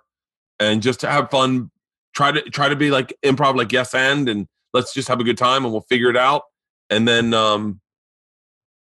and everyone was awesome. There were a couple ones that were a little tougher to like break the seal with, where you were like, well, like usually like comics were easy peasy. Comics are the fucking greatest. Right. And I'm sure you picked comics that you have great chemistry with, right? I picked, first of all, this is a cheat code, but I picked anyone good on podcasts. Yeah. That anyone good I Miss Pat. When I auditioned for Last Comic Standing, it must have been alphabetical by first name. I was right behind her. Miss Pat and Mr. Pat. Go ahead. And she was finishing her set as it was at Gotham in New York, and they brought you in, and so you'd be in the room with the comic before you, which is not always the case, right? Usually you audition privately. And dude, it was so funny. She kills it. But then like the Q&A part, oh my God. because they're probably going to ask you how you are at home with the kids, and your wife has a job, and because my wife's a lawyer, and that was the interesting backstory. By the way, your wife's funny as shit. Oh, thanks, man. Yeah, she is pretty funny. She's smart ass. So, dude, when we go to, they're telling me like I'm going to get these questions. I'm like, oh, I must seem so interesting to them. And I'm Miss Pat wraps up, and they're like, so you got shot and you lost your nipple and you got dragged by a bus, like all these. I'm like, what the hell am I gonna? How am I going to be interesting to these people? Like, I was just like, she's going to go far on this show. Miss Pat, the first time I ever met her, I was in Indianapolis and we had scheduled to do a podcast in my hotel room. Like I was going to do Bob and Tom, and then I was going to meet her in my hotel room, do a podcast, and then I was flying home. And so I get back from Bob and Tom. I meet her at the hotel lobby. She's with her son. I think her son's like 30 years old at the time. And they both go up to my room with me. And me and Pat sit down to do a podcast, and her son takes off his shoes and takes off his shirt and gets in my bed and goes to sleep. Did you only have one bed in the room? I had two. It would be so much better if I had one, but he just got into bed and went to sleep. And he went and slept for an hour and a half. Did you guys have to wake him up when it was over? Hey, we're done. Yeah. He's like, I'm gonna take a shower. Are you cool with that? Pat is one of my favorite human beings alive. I love her, and I love everything about her. Awesome. I'm a ride or die for her. Like I'll fucking defend her to the grave. But she was the best. She was the best because so much of the shit that we did, she had no interest in doing, and there was a lot of nudity up front that they cut it out because yeah. It's like. There's like a couple chicks that I'm like, and that I'm friends with enough where I knew, like with Nikki, I think with Nikki and Pat, I both asked, because not to say that I wouldn't always ask consent, but with comics are comics, and sometimes with your friends, if you're not trying to be sexual and the nudity is right. The joke, then you can get a pass. But I think there's a difference. Look, I'm not gonna say everything's so fucking loaded. I'm not gonna say anything. All I know is with Pat and Nikki, I both asked consent to show my body naked to them. Like I literally said to Nikki, you're about to see my asshole. I need your consent because we are working and I do care for you. And if you do not want to see my asshole, you do not have to see my asshole. How do you do that? Do you send them like some nudes and like, is this okay? Is this acceptable? No. I had the wax strip on my asshole and I go, Nikki, I need your consent. I was already naked in the other room going, I need your consent. Didn't ask for Jay's consent. Didn't ask for Donnell's consent. They edited a lot of nudity. There was a lot of nudity. And by the way, at one point I said to the camera, there was a camera operator or assistant who was a female, and I'm laying on the ground naked, getting ready to do, I think we were doing electroshock therapy or whatever. It's in like the final episode. Oh, yeah. And I'm naked doing it. And I'm on the bed naked. And I said to her, so like when you get this job, like, do you have to sign like a consent form that you're like cool seeing male nudity? And very quickly she goes, I was told this was comedians in cars getting coffee. Wow. It's a little different. Who are your heroes in comedy? Oh man, I don't like guess Letterman would be a name. But straight stand up. If you're backstage, I know you probably run into Seinfeld, but like guys who you'd come off stage and they're like, "Hey man, fucking really funny stuff." Where you go, that just fucking melted my heart. Yeah, actually, I did meet him one night at Gotham. He came in and did a guest spot at the end of. It was the first time and only time I've headlined there at Gotham, and I was closing out, and they had told me he was going to come in, and I asked, I'm like, "Can I bring him up?" And as I brought him up, he was like, "Hey, funny stuff." Which, regardless, if he saw, but that was definitely a time. Hey, Pat, not regardless. He brought me up one time. Oh no, I guess he didn't. I didn't go up before him. He brought me up one time and just looked at me and went, "Oh." God. God. Nah, he wasn't that bad. But like it was him and Sebastian. It's just like, really, buddy? Him and Sebastian are buddies, and I took my shirt off, and I'm certain they left right away. But I definitely did enough old material so that I structured it so that whatever material I was doing up front was good enough and clean enough that if he did stay for a second, or at least on the walkout, he heard nothing horrible. And I gave it like 6 minutes, probably, maybe less than that, maybe 3 minutes. And then I was like, all right, they're out of the room, right? And everyone's like, yeah, they left. And I was like, oh, by the way, this is a sold out room at the store. And then they're like, yeah, they're gone. They walked straight out. And I was like, all right, let's get into the new stuff. Here we go. All right. Yeah. Like I have a massive respect for Jerry Seinfeld. I just watched the Seinfeld episode with my daughter Isla, The Hamptons. Do you remember that one? Yes. Is it the Shrinkage? That's Shrinkage. Oh, that's okay. Yeah. Because I was going to say, is it the Pretzels one when they're stuck out on they might be on Long Island for that one for the. No, it was Shrinkage. The Pretzels one. Shrinkage, Ugly Baby, Lobster, and Lobsters. Yeah. And it is such a beautifully written episode that you're like, that you go, God damn it, that's perfect comedy. I mean, my daughter Isla didn't even know what Shrinkage was and is howling laughing. Right. And I was in the pool. It was that show. That was so great. You know what's funny now when I watch that show is I can't look at George without thinking of Larry David. Like I just see it that way. And I just see Larry David's influence maybe more than I didn't appreciate that much before seeing Curb, what a role he must have played in that show. I mean, you could definitely see Seinfeld, right? Yeah. Being Seinfeld, but I didn't know who Larry David was when I first watched that show. And now you watch it, and you're like, God, there's so much of him in this. It's amazing how funny Michael Richards is and how unfortunate that one incident is, because it does somehow taint the way you see that show now. Yeah. Like you can't help but it's like at certain points just go, God damn it, I wish that had never happened. I wish he had never gotten into stand-up. He had no business doing stand-up. It was and it just is at the fucking perfect gotcha time of like videotaped it fucking out there. I would love to talk to the person who videotaped it. I would love to interview that person and go, how much money do you I'm curious what benefit, like if they feel good about what they did, they're like, I outed a bad person, or if because I remember Chappelle saying, I knew what he was trying to do. I think Chappelle, by the way, I need to stop talking. I don't know what Chappelle said, and I don't know, but I remember him semi trying to defend Michael Richards at one point. Do you remember that? I don't know if I remember that part of it, but I remember the incident. But I think it also touches on something that is like, does this bother you when it's almost like someone backs into stand up? Like you said, he shouldn't have been doing stand up. Like he didn't need to do it, but that you are that comfortable, and you see this a lot, right? And you talk about like being a purist or how you look at stand up, and you kind of talked about that earlier, how people are talking about drive-through shows or where you go to the venue. But these people that just like, I'm a stand up now.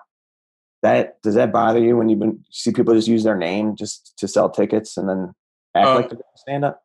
It did when I was younger. It doesn't now. It doesn't now because it's a silly thing for me to determine who is and isn't a stand up, and who is like some people get into it and are really talented at it and really good at it, and you're like, oh fuck, maybe they should have done it earlier.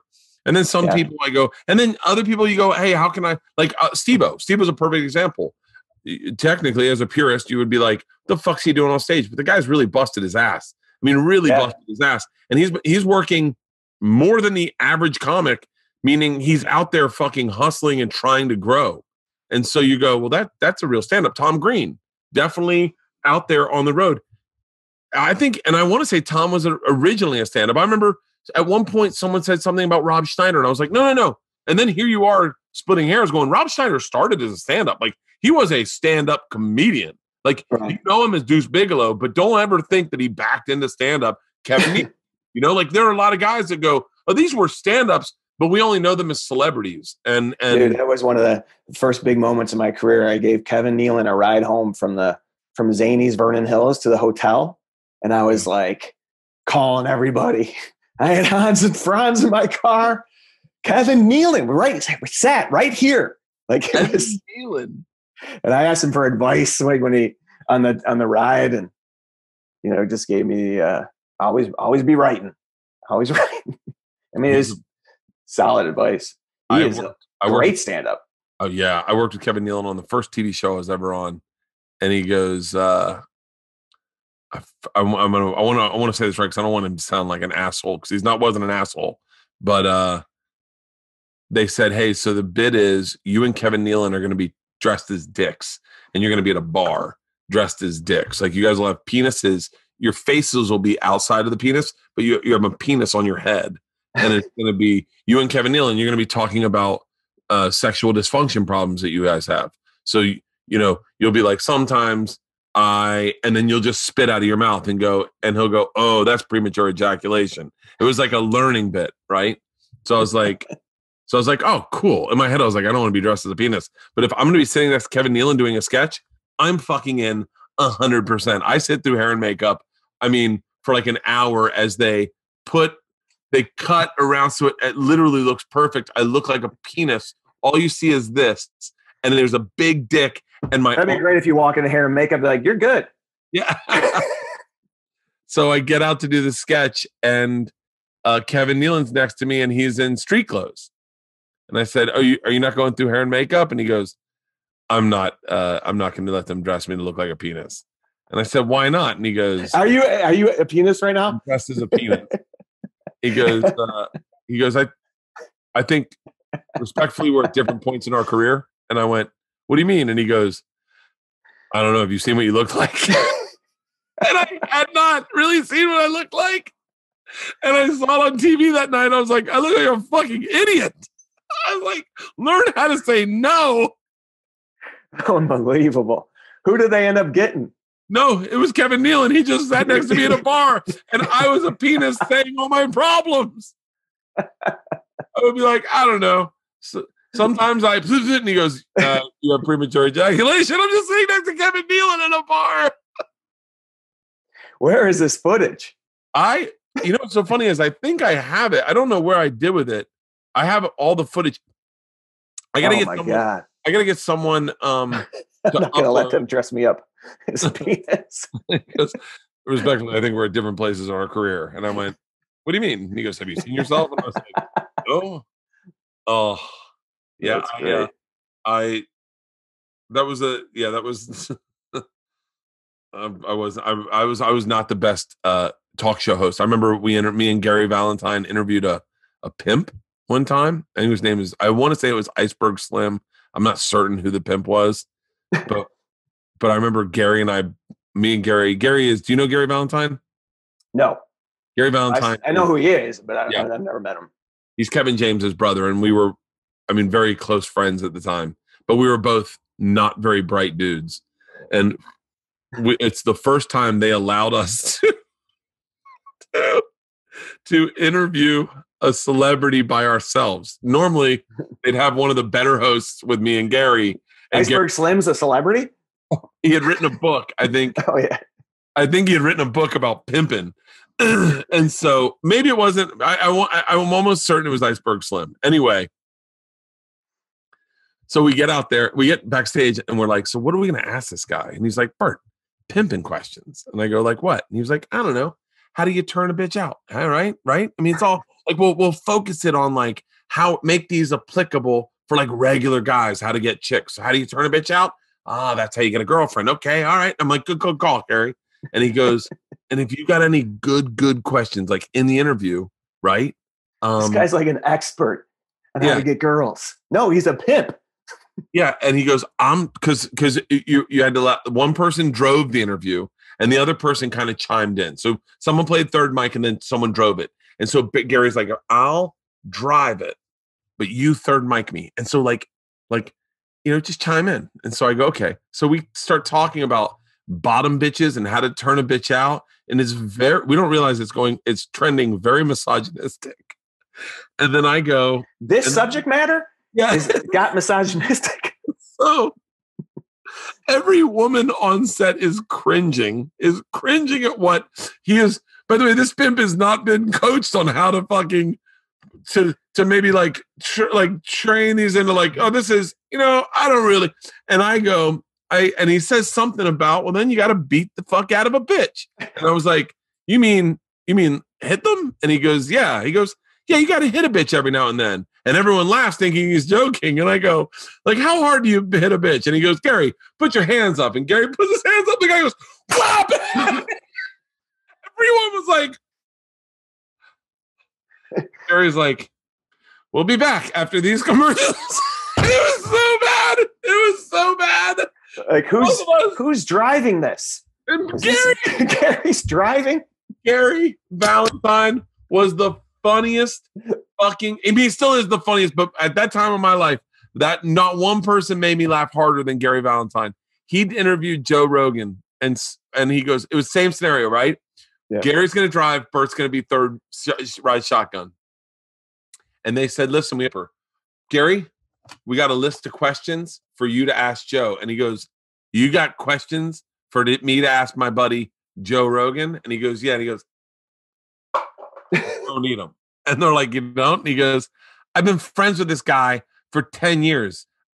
My brother and his brother, we're all at the same management company. This is my buddy. This is my buddy. And they're like, okay. And he's like, yeah, trust me. And he looks at me and he goes, Bertsky, this is going to go through like a hot knife and butter. We're going to just sit out here and just jam. And they're going to see why comics should just be out here the whole time. I know him from fucking news radio, from Fear Factor, from whatchamacallit. He's got a new show called Fear Factor. Everybody, my buddy, my pal, comedian Joe Rogan. And Joe comes out and everyone's like, what's up? What's up? We all kind of shake and sit down. And Jerry goes, Joe. And Joe goes, Gary. And he's like, Joe. And he goes, Gary. And he's like,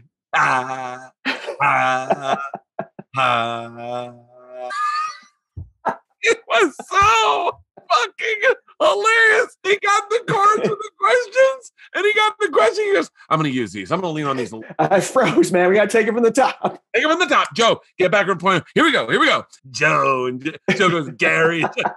Joe. It was so fucking funny. That guy made me laugh.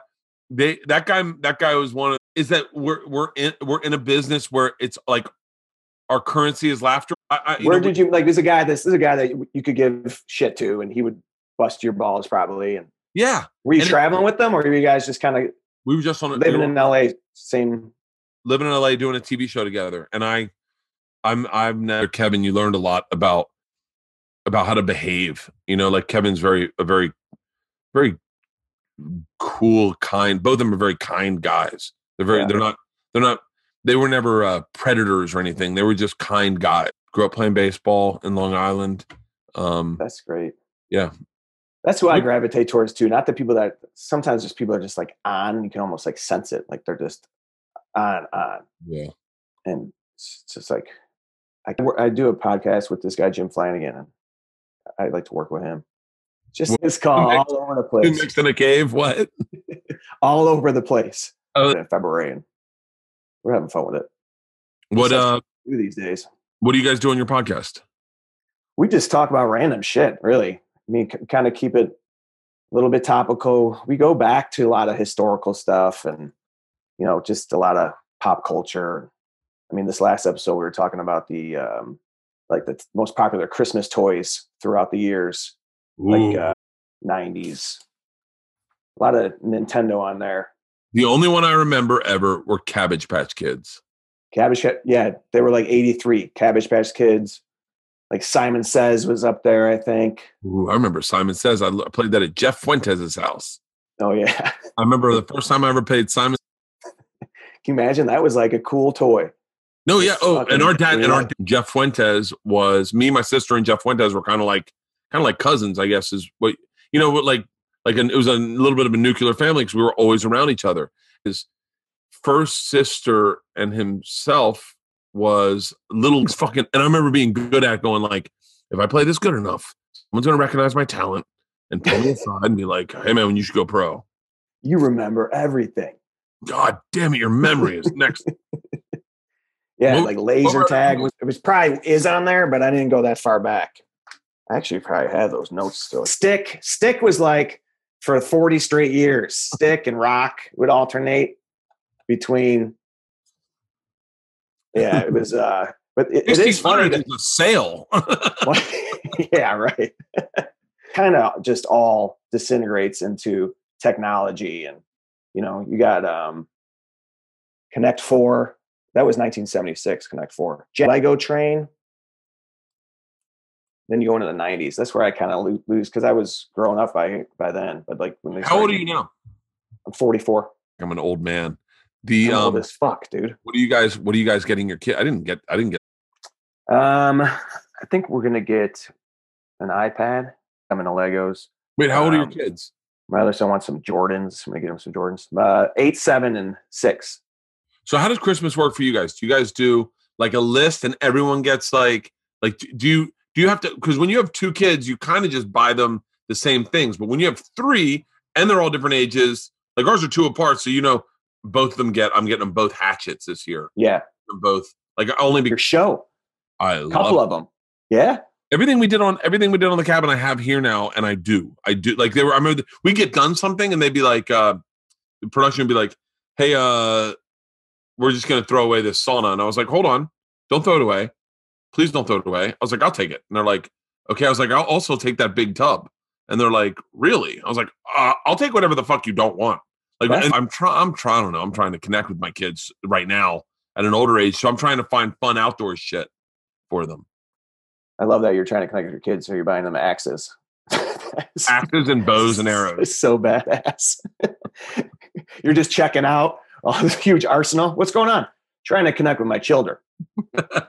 Can you help me out to the car? This crossbow. No, the thing that we do is just they make a list. Their lists are obnoxious. They're way too long. Especially now, all they have is time to want shit. So it's like rank, and then hopefully they'll get a couple of their top 10s to earn. But my 8-year-old is really the only one up for that. My daughter, my sons don't want to do shit. Like they disappear when I rake and leave. They're gone. So is your wife going into the office?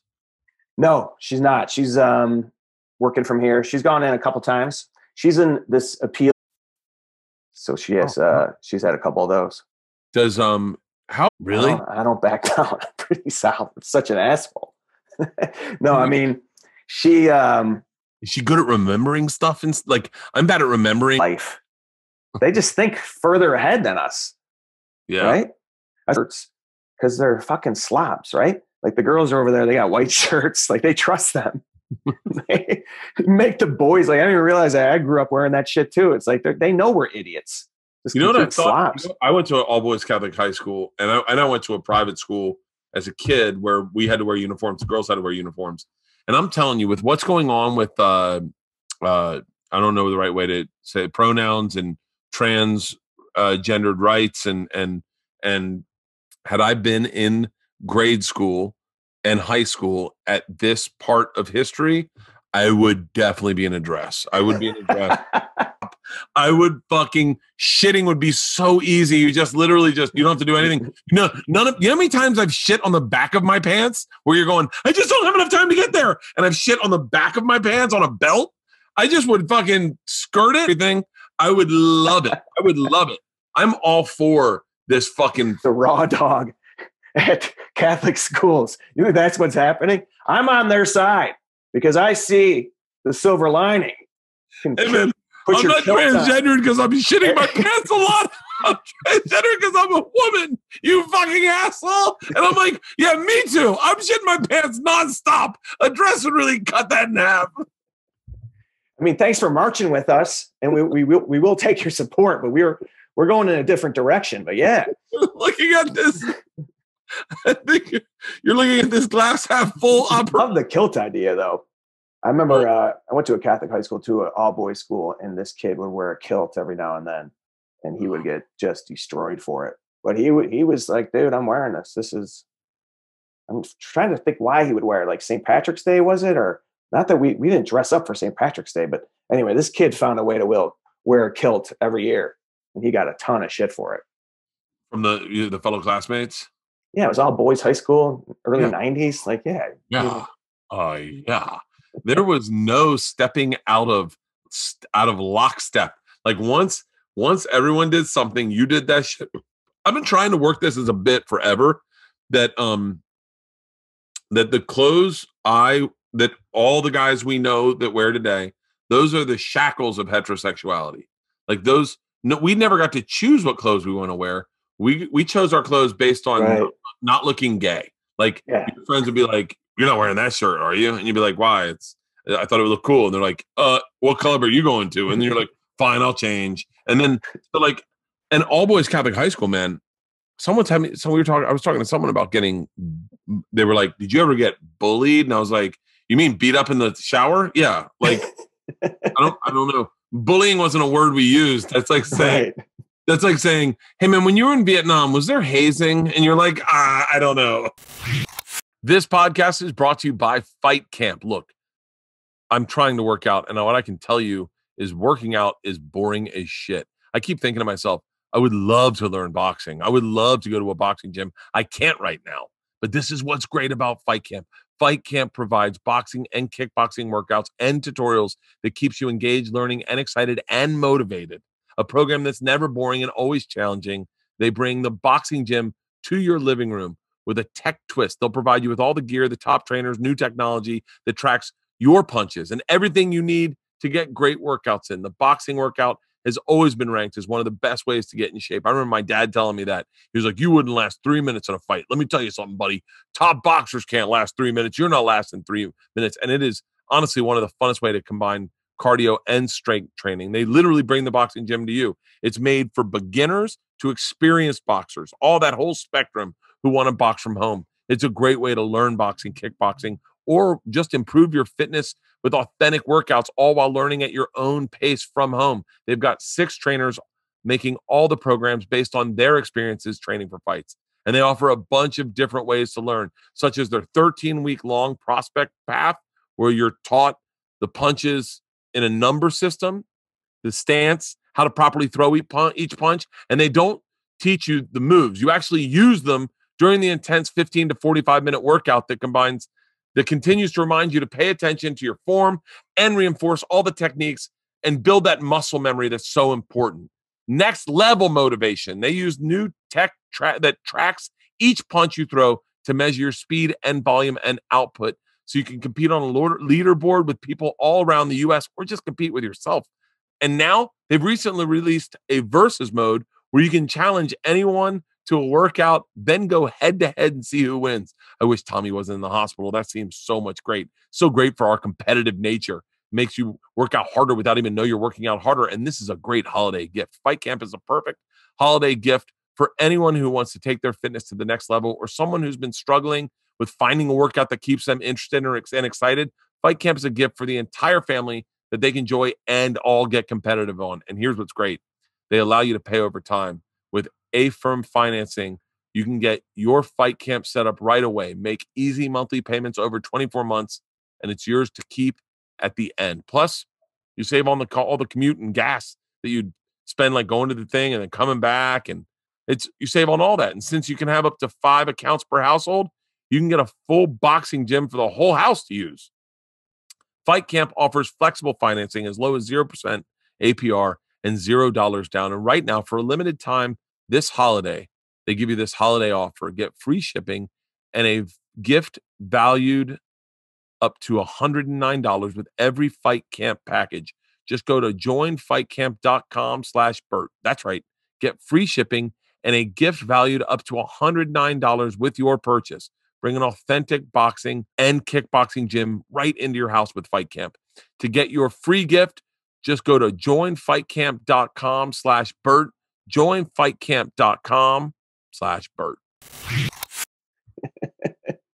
That's so true. Yeah, I mean, it's unavoidable. We had that stuff going on for sure, you know? Looking back. And then we had it like with the teachers too. Teachers would treat us like shit. Coaches would be screaming at us, swearing at us. Coaches were just like seniors that never graduated. They were like just dudes who were like, I remember. You talk about dictators earlier, dude. Put high school coaches in that conversation. How they accumulate their. Oh, dude, I remember I got slapped in the chest by a priest. I got slapped like a Ric Flair slap. He said, "You, Mr. Kreischer, are an asshole." Whap! And by the way, I was shirtless. I deserved it. I hardcore deserved it. By the way, and I know that there's no one, but I'm sure that we got to split hair, but there's no one of my daughter's ilk, my daughter's generation, that's ever going to go, yeah, I actually deserve that. They're going to go, I was the victim. I got slapped in the chest by a priest and I deserved it. I stood at the bottom of the bleachers at a pep rally and I said to 800, 900 kids, hey, come on down. And everyone fucking stepped. Anyone who had asthma or a limp just got trampled. And it was like big kids. Oh, man. It was like. And you had your shirt off then, too? I've always been taking my shirt off. Oh, that's so great. I grew up in Florida, though. I'm sure I'm going to get skin cancer. What's the weather like in Chicago right now? Like 35. It's holding. Since this started, like in March, dude, we've had like unbelievable weather. I will say it was like the best summer. Haven't had too many extremes. I think it'll get bad, coming up here in January and February will be brutal, but we've been lucky. How fucking, one of the last shows we did, I did on the tour. One of the last shows was in Chicago and it was like 35 degrees with snow flurries outdoors. Were you in Hoffman Estates? Yeah, I was. Yeah. Is that the one you did? Yeah. Oh man, I didn't know you got bad weather that night. It was cold as shit. I was freezing. They have 9 heaters on stage. They had space heaters on stage. Was that brutal? It was actually fun as shit because people in Chicago just got out of their cars and were like, I don't give a fuck. And they were shirtless. Is your nose running? No, but I was sick. And and it's during COVID. The joke I made was I have a cough. That's like walking around a steam room with a hard dick these days going, I've got AIDS. So, it was brutal. How great is it to be in Chicago though, during the pandemic and not be in LA? I've always been here. So I don't even know, you'll never leave, right? If I had a reason to, I would. But it's funny that like more than ever, I feel like, sounds like people are leaving there. But yeah, if I had a reason to be there, I would move. I like being here now, and I have, this is just keeps me busy. I got plenty to do here, and it's nice being, kind of nice being in a city where there's not as much. I just talked to Sebastian, and he's moving to South Dakota to start a gopher ranch. He was like, it's good money. I'm out of here. I'm out of here. I can't be around him too much or I start talking like him. Yeah. I know. When we're on the road, I can't watch the shows. I'll watch like if I know he's doing a new bit, doing new stuff, but otherwise it gets in your, right. And if you work with anybody like that, if you work with the same person a lot, you just don't want to pick up that cadence. Yeah, I him and Ian Bagg are the two guys that if I spend too much time, I start sounding like them. Or and when you talk about them, you can't help but do an impression of them, which sometimes is not a flattering impression. Like if you talk about Ian Bagg and talk like this, okay, and he's like, that's not what I sound like, and you're like, when I talk about you, it's just I don't like okay, slap her in the tit, moose knuckle, hockey, moose knuckle. I don't know, Ian, but that's a pretty solid impression, dude. I've seen his stuff. I remember Sebastian. The first time I ever met Sebastian. What was the first? Tell me about, because Sebastian is such an interesting guy in that. And then I should have probably said this at the beginning, but and I'll say this. But you work with Sebastian. You tour with him for the most part, and he's such an interesting guy because he is a little bit of what comics are made of, is that he is hilarious, but a lot of times he doesn't know he's being hilarious. Like, I'll tell you my first time I ever met Sebastian. Sure. We were playing softball. Me and all the guys from the store, Mike Young, Brett Ernst, Steve Byrne, Steve Renazizi, a bunch of us. We're playing softball at Home Run Derby. Yeah. So we were all going to go out to the field and play Home Run Derby, and I show up in, I want to say maybe cleats, but I don't even know, maybe just shoes and a and some shorts without a shirt.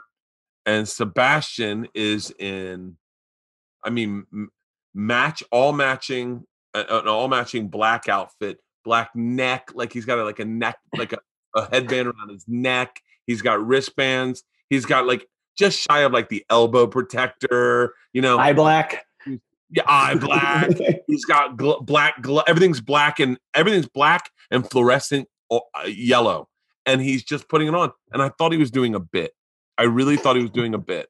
And I was like, "Oh, that's hilarious! Yeah, if you put all that on, right?" And he was like, "Huh?" And I go, "That's fucking hilarious. That looks great." And he was like, "What are you talking about?"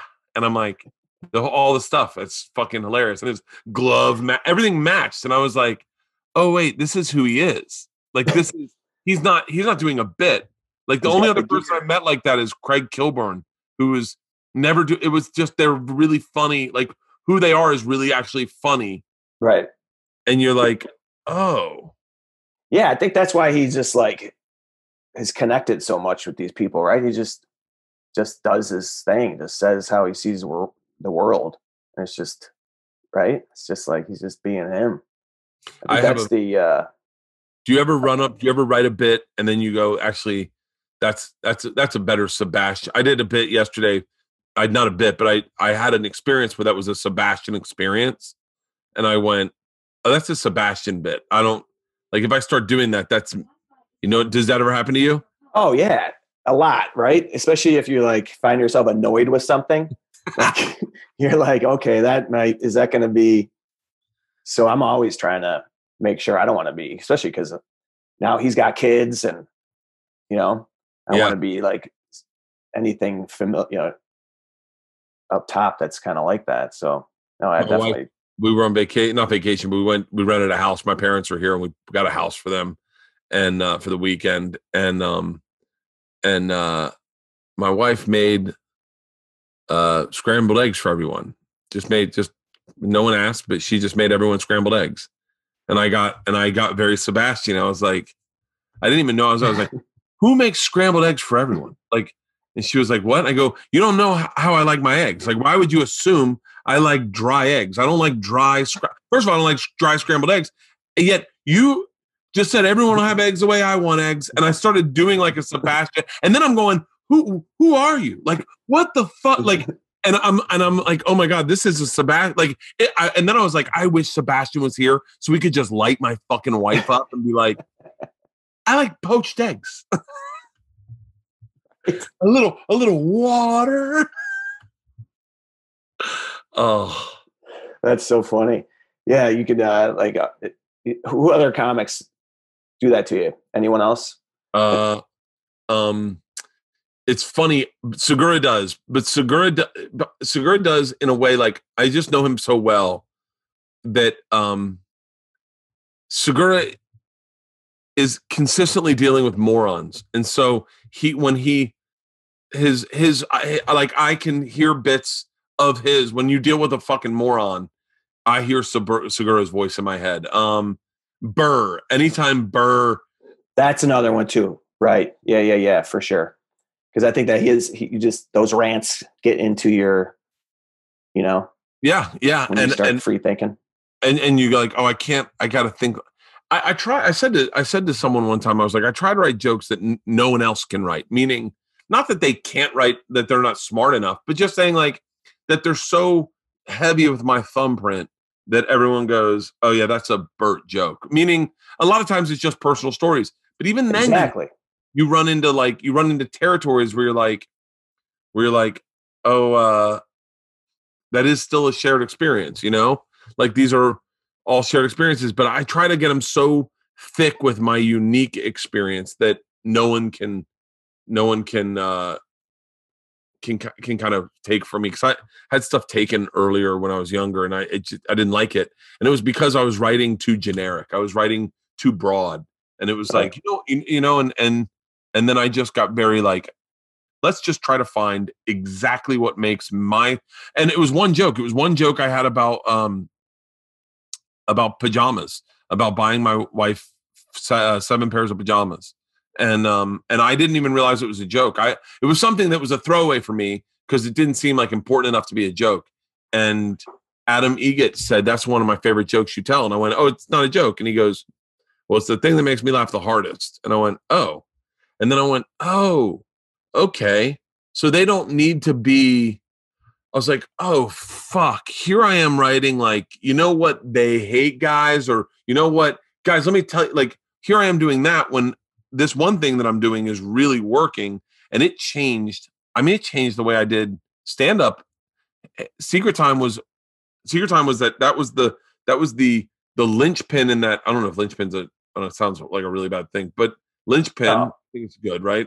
Puts it together. Yeah. That was the linchpin in that whole hour, was that one joke. And I went, oh, and then I got all these other jokes and I was like, hey man, I can get rid of the setup and just take the thing that's funny out of there and just tell the thing that's funny. Like, right. I don't need to relate it. I was spending so much time going, and I was like, and that was like a game changer. Changing how you do it. Like, dude, I feel like when we went into this whole lockdown, I was the closest. And again, I'm always struggling to get there. The closest to being like authentic up there, like just talking to them, talking with them. And like, that's what you find yourself wanting to do. Right. And your act does that very naturally. You, Nate Bargatze, Tommy John, again, are all guys that I watch and I just go, God damn it, man. Well, that was right there. Like that's so good. That's so, and it's, you guys also have an ability of taking something that we all do. I'm saying the three of you, because you guys are all guys that I feel like are in that same fucking like place I wish I was, where it's like, you're smart as fuck, you're fucking hilarious, and you're not cursing, and you have something you can play, and you're not going to go, people go, what the fuck is this?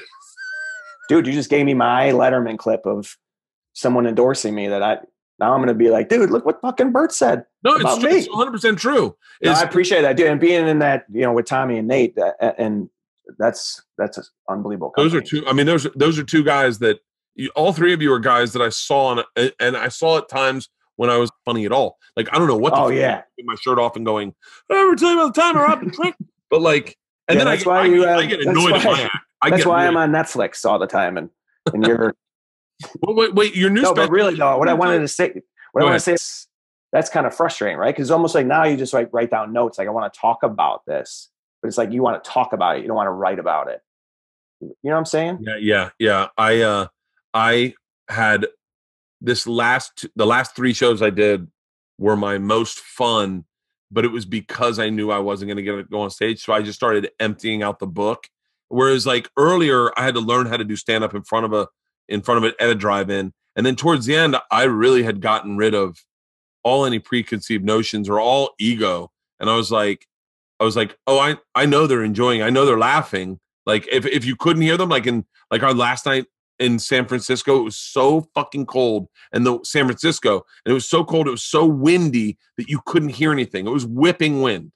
Wow. And at that point I was like, I'm good. I actually am totally comfortable. I know the experience they're having. I've done this enough in these things. If it had been my first one, I would have been melting down. But I really emptied out the book, and I took a joke. I have this long-winded joke about, it's a true story about, I swallowed a fly in Alabama, and like it flew down my throat. During this?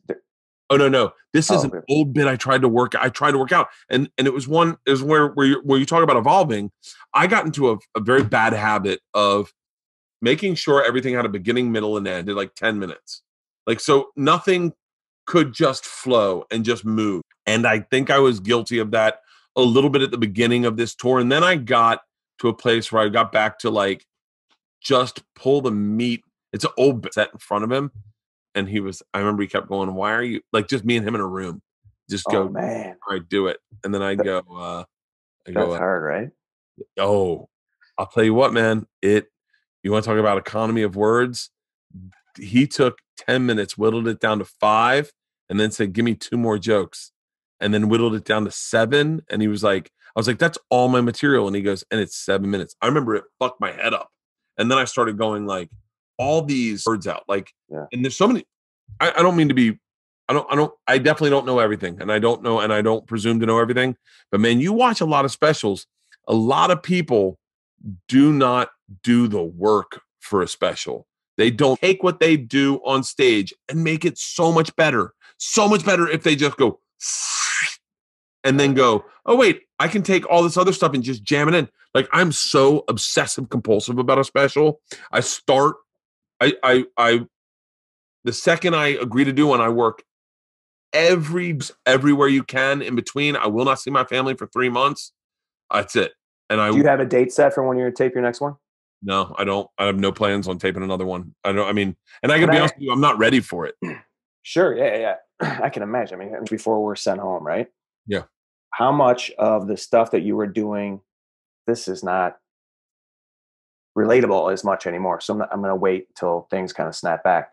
Oh no, Yeah. all of it. I mean, I January 30th, and we shot the cabin all through January. So December, I toured like a motherfucker to write a new hour to be ready for January, and then we shot the cabin. I did sets every night that we had off on the cabin. I would go in, try to do a set, and I jam packed what was a new hour, and then the first 2 weeks of touring, I was like kind of putting it together, but my special hadn't aired yet, so I could lean on the old stuff to I'd like 30 minutes and then 30 minutes and then the machine. That's when the pandemic hit, but it was all none of it. It's all still very relatable. There were certain things like everyone's like, when did you go to someone's house for dinner? And you're like, okay, yeah. But Right. but now I have a new hour, but I don't love it. I think it's acceptable. I think it's really good. I think there's parts of it that are good. Is that what you're going to call it? Acceptable. Parts of this are good. This will do. Let's not put a fine point on it. I'm going to call it low effort thinking. That is fucking perfect. Low effort thinking is like, I'm ready to get back into clubs. I'm ready to get back into clubs. Going in and, I've always said this, but I think it's our responsibility as guys who can and get them back up and running. But, that's great. But, what are your favorite clubs? That's an interesting question. And she's awesome. I love Comedy Works. I love, I was going to say St. Louis, but we'll take it. Healing is great. Buffalo Healing in particular, I really love.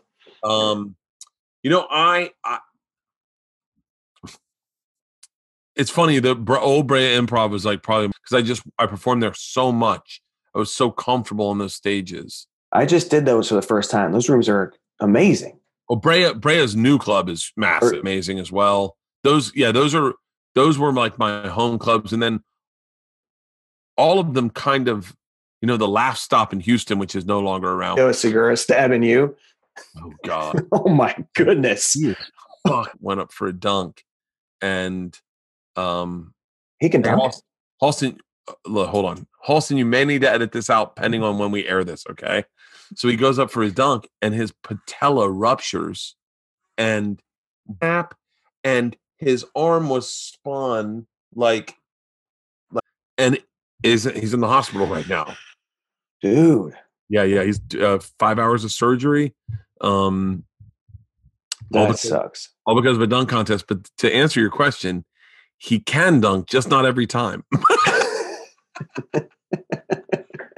He dunked on a 9-foot fucking rim, and they cranked it up to 9.3, and they're like, "Yo, let's see if we can get it up here." And I'd already given up. I already stopped. I couldn't get it. And Segura got up on 9.3 and went. And the guy told him, he's like, "You got to really fucking push extra hard." And he did. Blew out his patella. He's going to be in rehab for a while. Yeah, he's in the hospital right now. I went to the hospital and spent the day with him, getting him checked in, and it was a really, not to say that I'm trying to steal his thunder, but I've had anxiety about it. It's been fucking me up pretty bad. Because Wow. I went from us playing a game, but to see that quick of a shift in everything, in emotion, in energy, so immediately, it went from, dude, did you just dunk with 2 hands on a 9-foot rim? Dude, you have fucking major ups, to call 911. And it like in an instant. Oh, it was so fucking bad. It was it fucked me up. I mean, it obviously it fucked him up. He was in the hospital. About all the shit because they got kids, right?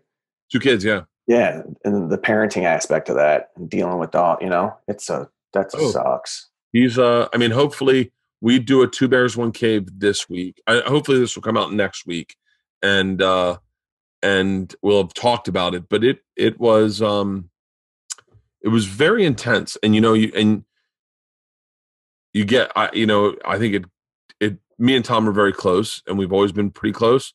But man, when you want to talk about close, it was a very fascinating experience to go through with a friend.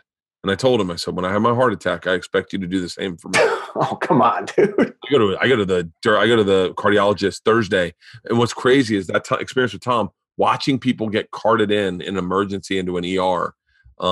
You realize, this does speak volumes of preventative medicine, of going in and getting early detection, finding out what's wrong with you, getting in front of everything instead of letting it happen to you, and being a guy who has I just saw some, God forbid, this poor woman's husband had a stroke at 40 and just passed away. And you're like, fuck, man, no, you gotta get in front of it. And it sucks to get in front of it. I'd rather not know. And I feel fine. What do I know? Well, come on. Why do I need to know? I'd rather not know. Just, but fuck, I have a cardiologist appointment Thursday and then another one Tuesday to go in. I think I've already done all my, I'm going in for a CT scan. So okay. I go in, they just check they check what calcium you've accumulated in your heart and your block. And this is completely preventive. This is not. So I'm doing another one. I do them every 5 years, and then that's just basically to see what kind of blockage you have to prevent strokes and heart attacks. And then that's smart. I have a cardiologist I go to every 9 months, and then I get a physical every year. So that's good. But still, you're always like, fucking, you just, I don't know. Do you go to the doctor? I go when I have to, but you don't have to tell me. We're good. Yeah. You're like, dude, I booked a dentist appointment for you. And you're like, oh, okay. That was, I used to have a joke about that where I said about my wife landing me, and I was like a wild stallion. And she's like, she gives you, I was a horse, and the whole thing about when a wife catches you, she has carrots are blowjobs, and she's like, there you go, and you're like, this isn't that bad. And then one day she's like, you should wear khakis, and you're like, what? Khaki? And then she's like, this more than once every 15 years. Like, I don't know. That's funny, dude. By the way, we've been on for 2 hours and 15 minutes. I love talking to you, Pat. Oh, you too, Bert. I mean, I appreciate it, dude. I was fired up when they said you were going to have me on, and this is big for me, dude. This is Comedy Dynamics produced it, correct? It is on all platforms. It is Amazon, Apple TV. It's on everywhere. And are there a bunch of it on YouTube last night, and then randomly, did you do this podcast? You did this like 4 months ago, correct? It came out in July. Yeah, we taped it last year. I saw it in July. Because you were so fucking to me. Hey man, do you want to do 10 minutes? I couldn't. And by the way, I had never done. I was like, I would be overwhelmed with stress of the fucking performing in the round in the forum was so amazing. Dude, I was AC Green. They were there to see Magic Johnson, and I was Kurt Rambis. I was like, let me not turn the ball over. Let me get a couple of rebounds. That was cool for me, man, just to be in that venue, because I grew up and that place is iconic. That was cool. It was great seeing you there that night too, man. Yeah, it was great. And I want to say, like, right when your special came out, maybe Sebastian put a tweet out or something, or someone, I saw a tweet about it and I went, oh shit, I'm going to go. And then I told my wife, I was like, yo, we should watch this tonight on Amazon. It's on Amazon. Name before the pandemic, because now it's like, when is mom not going to be fucking home? Tell you what, next time when things open up and you come out here, I would love to have. Yes, that'd be fun, man. I got a real kick out of your wife when she was on television with you, on that morning show in Chicago, and she's got hot with the Chicago. Well, hey, thank you for doing this, man. Congratulations on the special. We'll make sure to direct everyone where to see it in the intro. But I appreciate it, Bert. Again, I'd love to. Thanks so much, dude. Congrats to you and everyone.